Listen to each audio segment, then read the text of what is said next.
ಎಲ್ಲ ಸತ್ಯವೇದ ಓದಿದ್ದೀರಾ? ಒಂದು ನಿಮಿಷ ಪ್ರಾರ್ಥನೆ ಮಾಡಿ ನಾವು ವಾಕ್ಯಕ್ಕೆ ಹೋಗೋಣ. ಸ್ತೋತ್ರಕರ್ತನೆ, ಸ್ತೋತ್ರಪ್ಪ. ನಿನ್ನ ಹೆಚ್ಚಾದ ಪ್ರೀತಿ ನಮ್ಮ ಮೇಲೆ ಇರುವುದರಿಂದ ಈ ದಿವಸನ ಕರ್ತನೆ ನಮ್ಮನ್ನು ಸಭೆ ಕೂಡುವಂತೆ ಕೃಪೆ ಮಾಡಿಕೊಟ್ರಿ.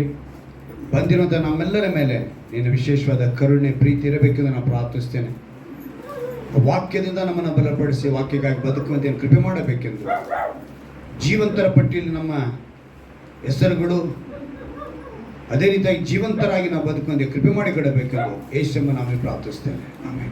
Hallelujah, hallelujah, hallelujah. ಕರ್ತನ ಪರಿಶುದ್ಧ ನಾಮಕ್ಕೆ ಸ್ತೋತ್ರ ಉಂಟಾಗಲಿ. ಒಂದು ಒಳ್ಳೆಯ ಆರಾಧನೆ ನಮಗೆ ದೇವರು ಕೊಟ್ಟಿದ್ದಾರೆ. ಆರಾಧನೆಗೆ ಬಂದಿರುವಂಥ ನಮ್ಮೆಲ್ಲರನ್ನು ಕೂಡ ದೇವರ ಬಲಪಡಿಸುವಂತೆ ವಾಕ್ಯಕ್ಕೆ ಒಪ್ಪಿಸಿಕೊಟ್ಟವರಾಗಿ ನಾವು ದೇವರ ವಾಕ್ಯವನ್ನು ಇವತ್ತು ಧ್ಯಾನಿಸೋಣ. ಕರ್ತನಾದ ಯೇಸು ಕ್ರಿಸ್ತನು ಇಡೀ ಮಾನವ ಕುಲವನ್ನು ರಕ್ಷಿಸಬೇಕೆಂದು, ಶಿಕ್ಷೆಗೆ ಗುರಿ ಆಗಬಾರ್ದಂತ, ಅಂದರೆ ನಾವು ಪಾತಾಳಕ್ಕೆ ಯಾರೂ ಹೋಗಬಾರ್ದಂತ, ನರಕಕ್ಕೆ ಹೋಗಬಾರ್ದೆಂದು ಆ ಮಹಿಮೆಯ ಸಿಂಹಾಸನವನ್ನು ಬಿಟ್ಟು ನಮ್ಮ ಮಧ್ಯದಲ್ಲಿ ವಾಸ ಮಾಡಿದ್ರು. ಹಲ್ಲೆಲೂಯಾ.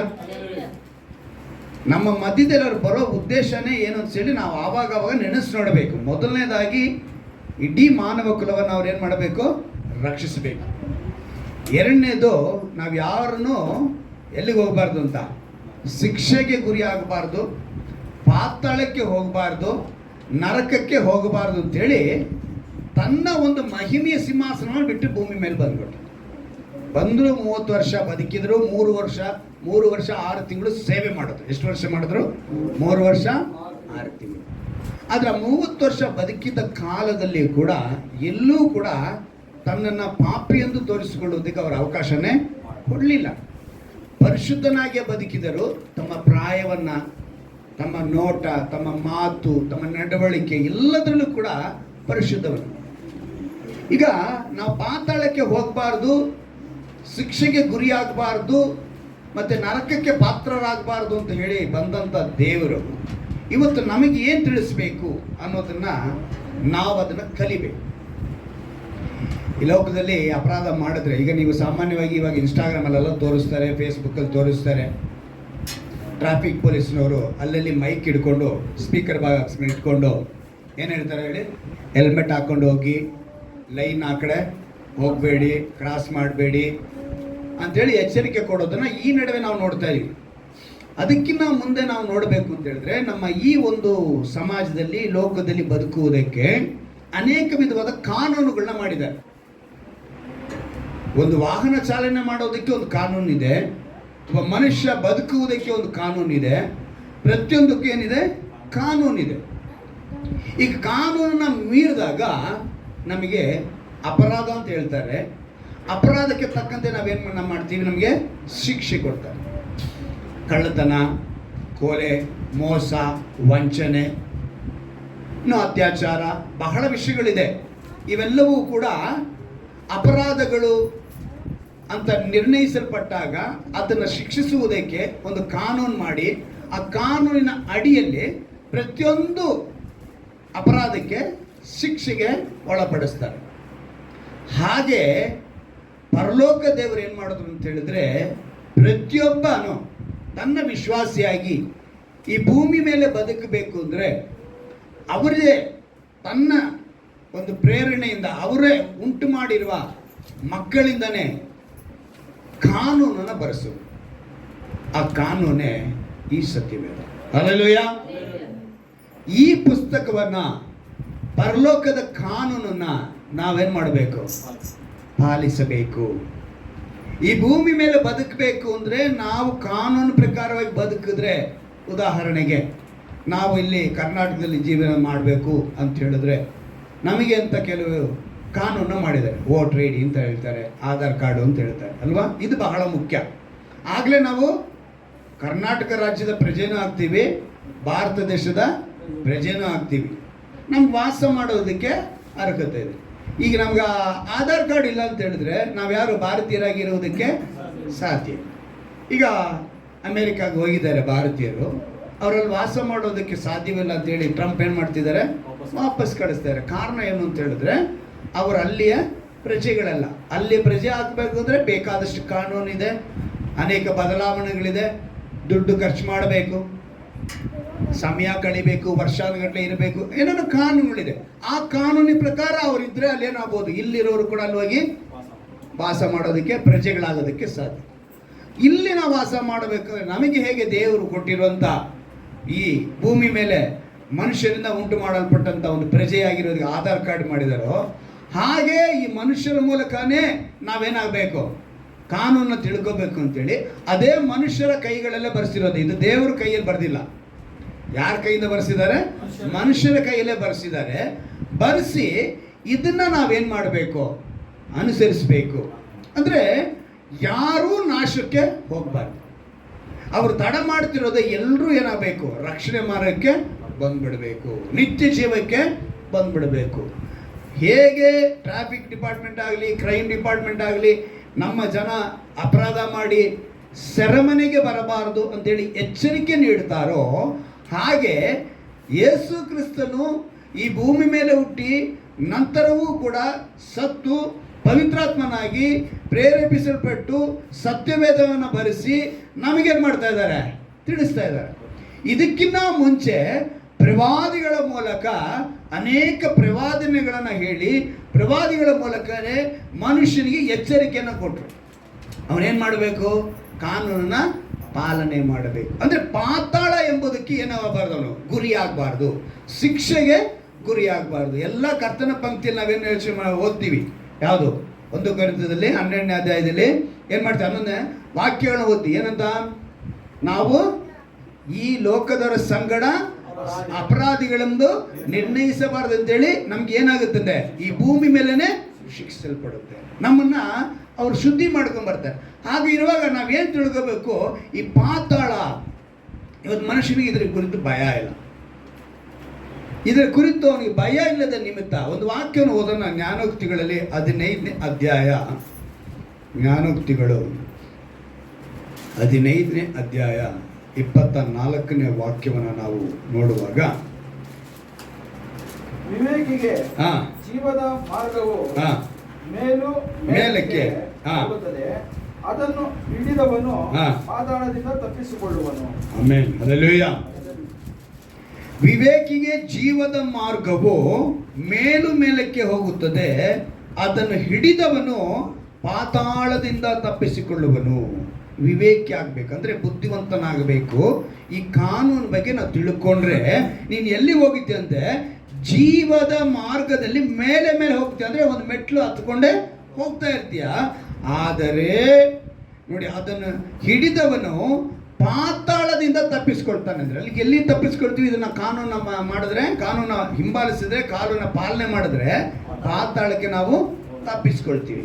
ನೀವು ಪಕ್ಕದಲ್ಲೇ 23ನೇ ಅಧ್ಯಾಯದ 14ನೇ ವಾಕ್ಯಕ್ಕೆ ಬಂದಾಗ ಅಲ್ಲಿ ಒಂದು ಮಾತು ಬರೆಯಲ್ಪಟ್ಟಿದೆ, ಬೆತ್ತದಿಂದ ಹೊಡೆ ಅವನ ಆತ್ಮವನ್ನು ಪಾತಾಳಕ್ಕೆ ಬೀಳದಂತೆ ಕಾಪಾಡು. ಏನಂತೆ? ಬೆತ್ತದಿಂದ ಹೊಡೆ ಅವನ ಆತ್ಮವನ್ನು ಪಾತಾಳಕ್ಕೆ ಬೀಳದಂತೆ ಕಾಪಾಡು. ಈಗ ಮಕ್ಕಳಿಗೆ ನಾವು ಅನೇಕ ಸಲ ಹೊಡೆಯೋದುಂಟು ಅಲ್ವಾ? ಮಕ್ಕಳನ್ನು ಶಿಕ್ಷಿಸಿ ಬೆಳೆಸ್ತೀವಿ. ಏನಕ್ಕೆ ಈ ಮಕ್ಕಳು ಏನಂದ್ರೆ, ಮೇಲೆ 13ನೇ ವಾಕ್ಯ ನೋಡಿ, ಹುಡುಗನ ಶಿಕ್ಷೆಗೆ ಹಿಂದೆಗೆಯಬೇಡ, ಬೆತ್ತದ ಏಟಿಗೆ ಸಾಯರು. ಅವನೇನು ಬೆತ್ತದ ಏಟಿಗೆ ಆಗಲ್ಲ, ಸಾಯೋದಿಲ್ಲ. ಏನಕ್ಕೆ ಹೇಳ್ತಿದ್ದಾರೆ? ಬೆತ್ತದಿಂದ ಹೊಡೆ ಅವನ ಆತ್ಮವನ್ನು ಪಾತಾಳಕ್ಕೆ ಬೀಳದಂತೆ ಕಾಪಾಡು. ಅವನ ಆತ್ಮ ಎಲ್ಲಿಗೆ ಹೋಗ್ಬಾರ್ದು, ಅಲ್ಲಿಗೆ. ಇವತ್ತು ನಾವು ಗಮನಿಸಬೇಕಾಗಿರೋದು, ಪಾತಾಳ ಎಂಬುದು ಒಂದು ಇದೆ ಅನ್ನೋದು ಭಯ ಮನುಷ್ಯನಿಗೆ ಬರಬೇಕು. ಈ ಪಾತಾಳ ಎಂಬುದು ಇರೋದ್ರಿಂದ ನಾವೇನು ತಿಳ್ಕೋಬೇಕು ಅಂತ ಹೇಳಿದ್ರೆ, ಕಾನೂನನ್ನು ಪಾಲನೆ ಮಾಡಬೇಕು. ಸತ್ಯವೇದದಲ್ಲಿರುವಂಥ ವಾಕ್ಯವನ್ನು ನಾವು ಕೈಗೊಂಡು ನಡೆಯಬೇಕು. ಈ ಕಾನೂನು ಹಿಂಬಾಲಿಸಿದ್ರೆ ಮಾತ್ರ ಪಾತಾಳ ತಪ್ಪಿಸ್ಕೊಳ್ತೀವಿ. ಈ ಪಾತಾಳದ ಕುರಿತು ನಾವು ಮಾತನಾಡಬೇಕು ಅಂತ ಹೇಳಿದ್ರೆ ಅಟ್ಲೀಸ್ಟ್ ಒಂದು 6 ತಿಂಗಳು ಮಾತಾಡ್ಬೋದು. ಎಷ್ಟು ಹೊತ್ತು ಮಾತಾಡ್ಬೋದು? 6 ತಿಂಗಳು ಮಾತಾಡ್ಬೋದು. ನಾನು ಬೇರೆ ಅರ್ಧ ಗಂಟೆಲಿ ಅದನ್ನು ಮುಗಿಸೋದಕ್ಕೆ ಸಾಧ್ಯವೇ ಇಲ್ಲ. ಆದರೆ ಕೆಲವು ಔಟ್ಲೈನ್ ಮಾತ್ರ ನಿಮ್ಗೆ ಇವತ್ತು ಹೇಳಿ ನಾವು ಏನು ಮಾಡಬೇಕು. ಯಾಕೆ ದೇವರು ನಮ್ಮನ್ನು, ಯಾಕಂದರೆ ಅವನು ನನ್ನಲ್ಲಿ ಆಸಕ್ತನಾಗಿರೋದ್ರಿಂದ ಅವನನ್ನು ನಾನು ಏನು ಮಾಡ್ತೀನಿ ಅಂತ ಹೇಳಿದರೆ ರಕ್ಷಿಸುವೆನು. ನನ್ನ ನಾಮವನ್ನು ಅರಿತವನಾಗಿರೋದ್ರಿಂದ ಉತ್ತರಿಸುವೆನು. ಆಸಕ್ತಿ ಅಂದರೆ ಏನದೆಲ್ಲ ಇರಬೇಕು ಅನ್ನೋದೇ ಈ ತಿಂಗಳು ಪೂರ್ತಿಯಾಗಿ ದೇವರು ನಮಗೆ ಕಲಿಸ್ಕೊಂಡು ಬಂದಿದ್ದಾರೆ. ನಾಮವನ್ನು ಅರಿತುಕೊಳ್ಳಬೇಕಂದ್ರೆ ಏನು ಮಾಡಬೇಕು ಅನ್ನೋದು ಕಲಿಸ್ಕೊಂಡು ಬರ್ತಾ ಇದ್ದಾರೆ. ಇಲ್ಲಿ ನಾವು ಬರೋದೇ ಕಲಿಯೋದಕ್ಕೆ. ಇಲ್ಲಿ ನಾವು ಬರೋದೇನೋ ಪಾಠ ಕಲಿತಾ ಇದ್ದೀವಿ. ನಾನು ಇಲ್ಲಿ ನನಗೆ ಗುರು, ಬೋಧಕ, ಟೀಚರ್ ಅನ್ನೋ ಲೆಕ್ಕಕ್ಕೆ ನಾನು ಇಲ್ಲಿ ಬರೋದು. ಆತ್ಮೀಕವಾಗಿ ನಿಮಗೆ ಬೋಧನೆ ಮಾಡೋದಕ್ಕೆ ನಾನು ಇಲ್ಲಿ ಬಂದಿದ್ದೀನಿ ಹೊರತು ನನಗೆ ಬೇರೆ ಕೆಲಸ ಏನಿಲ್ಲ. ಹೇಗೆ ಮಕ್ಕಳು ಶಾಲೆಗೆ ಹೋಗಿ ಪಾಠ ಕಲಿತು ಅವರು ತಮ್ಮ ಕಲ್ತಿದ್ನ ವರ್ಷಕ್ಕೊಂದ್ಸಲಿ ಏನು ಮಾಡಬೇಕು, ಅವರು ಬರೆದು ಮೇಲೆ ಮೇಲೆ ಹೋಗ್ಬೇಕು. ಈಗ ವಿವೇಕಿಗೆ ಯಾವಾಗ ಜೀವದ ಮಾರ್ಗವು ತಿಳಿಯುತ್ತೋ ಅವನು ಮೇಲೆ ಮೇಲಕ್ಕೆ ಹೋಗ್ತಾನೆ. ಅಂದರೆ ಆತ್ಮಿಕತೆಯಲ್ಲಿ ಮತ್ತೆ ಬೆಳ್ಕೊಂಡು ಹೋಗ್ಬೇಕು. ಇವನು ಆತ್ಮಿಕತೆಯಲ್ಲಿ ಬೆಳ್ಕೊಂಡು ಹೋದಾಗ ದೇವರು ಇಟ್ಟಿರುವಂಥ ಎಕ್ಸಾಮು ನಿನಗೆ 80 ವರ್ಷಕ್ಕೆ ಬರುತ್ತೋ ಇಲ್ಲ 60 ವರ್ಷಕ್ಕೆ ಬರುತ್ತೋ ಇಲ್ಲ 50ಕ್ಕೆ ಬರುತ್ತೋ ಅಥವಾ 100ಕ್ಕೆ ಬರುತ್ತೋ 120ಕ್ಕೆ ಬರುತ್ತೋ ಗೊತ್ತಿಲ್ಲ. ಆ ಎಕ್ಸಾಮಲ್ಲಿ ನೀನು ಪಾಸ್ ಆಗಬೇಕು. ಯಾವಾಗ, ಎಷ್ಟು ವಯಸ್ಸಿಗೆ ಬರುತ್ತೆ? ದೇವರಿಟ್ಟಿರುವಂಥ ಆಯುಷ್ಕಾಲದ ಕೊನೆಗೆ ನಿನಗೆ ಎಕ್ಸಾಮ್ ಇರುತ್ತೆ. ಆ ಎಕ್ಸಾಮ್ ಏನು? ನೀನು ಪಾತಾಳಕ್ಕೆ ಹೋಗ್ತೀಯಾ, ನರಕಕ್ಕೆ ಹೋಗ್ತೀಯ. ಸೊ ಪಾತಾಳಕ್ಕೆ ನೀನು ಹೋಗದಂತೆ ದೇವರು ಏನು ಹೇಳ್ತಿದ್ದಾರೆ, ನಿನ್ನನ್ನು ಸರಿಪಡಿಸ್ಕೋ. ಇಲ್ಲಿ ಅದಕ್ಕೇನೆ ಅವನ ಆತ್ಮವನ್ನು ಪಾತಾಳಕ್ಕೆ ಬೀಳದಂತೆ ಕಾಪಾಡು. ಮಕ್ಕಳಿಗೆ ಹೇಳದಂತೆ ಇಲ್ಲಿ ಬೆತ್ತ ಅಂದಿದ ತಕ್ಷಣ ಬರೀ ಕಡ್ಡಿ ಮಾತ್ರ ಆಗೋಲ್ಲ, ವಾಕ್ಯವೆಂಬ ಬೆತ್ತ. ಒಂದು ಕಡೆ ಅಪೊಸ್ತಲನಾದ ಪೌಲನು ಹೇಳ್ತಾನೆ, ನಾನು ನಿಮಗೆ ಬೆತ್ತ ಹಿಡಿದುಕೊಂಡು ಬರಲು ಅಂಥೇಳಿ ಮಾತನ್ನು ಹೇಳ್ತಾನೆ ಸಭೆಗೆ ಹೇಳುವಾಗ. ಏನಕ್ಕೆ ಹೇಳ್ತಾನೆ ಅಂತ ಹೇಳಿದ್ರೆ, ವಾಕ್ಯವೆಂಬ ಬೆತ್ತ. ನಿನ್ನ ವಾಕ್ಯವು ನನ್ನ ಕಾಲಿಗೆ ದೀಪವು ಅಂತ ಹೇಳಿದಂತೆ, ಇನ್ನೊಂದು ಕಡೆ ಹೇಳ್ತಾರೆ ಅದು ದೊಣ್ಣೆಯು ಕೋಲು ಆಗಿದೆ. ಯಾವುದು? ವಾಕ್ಯ. ವಾಕ್ಯವನ್ನು ನಾವು ಸರಿಯಾಗಿ ಫಾಲೋ ಮಾಡಿದ್ರೆ, ಹಿಂಬಾಲಿಸಿದ್ರೆ, ಅದಕ್ಕೇನೆ ಯೇಸು ಕ್ರಿಸ್ತನು ಮತ ಸ್ಥಾಪಿಸಲು ಬಂದವರಲ್ಲ. ಆಯ್ತಾ? ಚೆನ್ನಾಗಿ ಅರ್ಥ ಮಾಡ್ಕೊಳ್ಳಿ. ಯೇಸು ಕ್ರಿಸ್ತನು ಮತ ಸ್ಥಾಪಿಸುವುದಕ್ಕೆ ಬಂದಲ್ಲ. ಕ್ರೈಸ್ತರು ಎಂಬುದು ಮತವೂ ಅಲ್ಲ.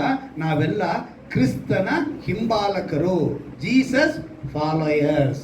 ನಮ್ಮನ್ನು ಅವರು ಕರೆತಂದಿದ್ದಾರೆ. ಇಲ್ಲಿ ಸತ್ಯವೇದದಲ್ಲಿ ನಾವು ನೋಡಿರೋ ಪ್ರಕಾರ ಪಾತಾಳ ಅನ್ನೋದನ್ನು ನಾವು ಸರಿಯಾಗಿ ಅರ್ಥ ಮಾಡ್ಕೊಂಬಿಟ್ರೆ, ಈ ಮನುಷ್ಯ ಏನಂತ ಹೇಳ್ತೀನಿ ನೋಡಿ.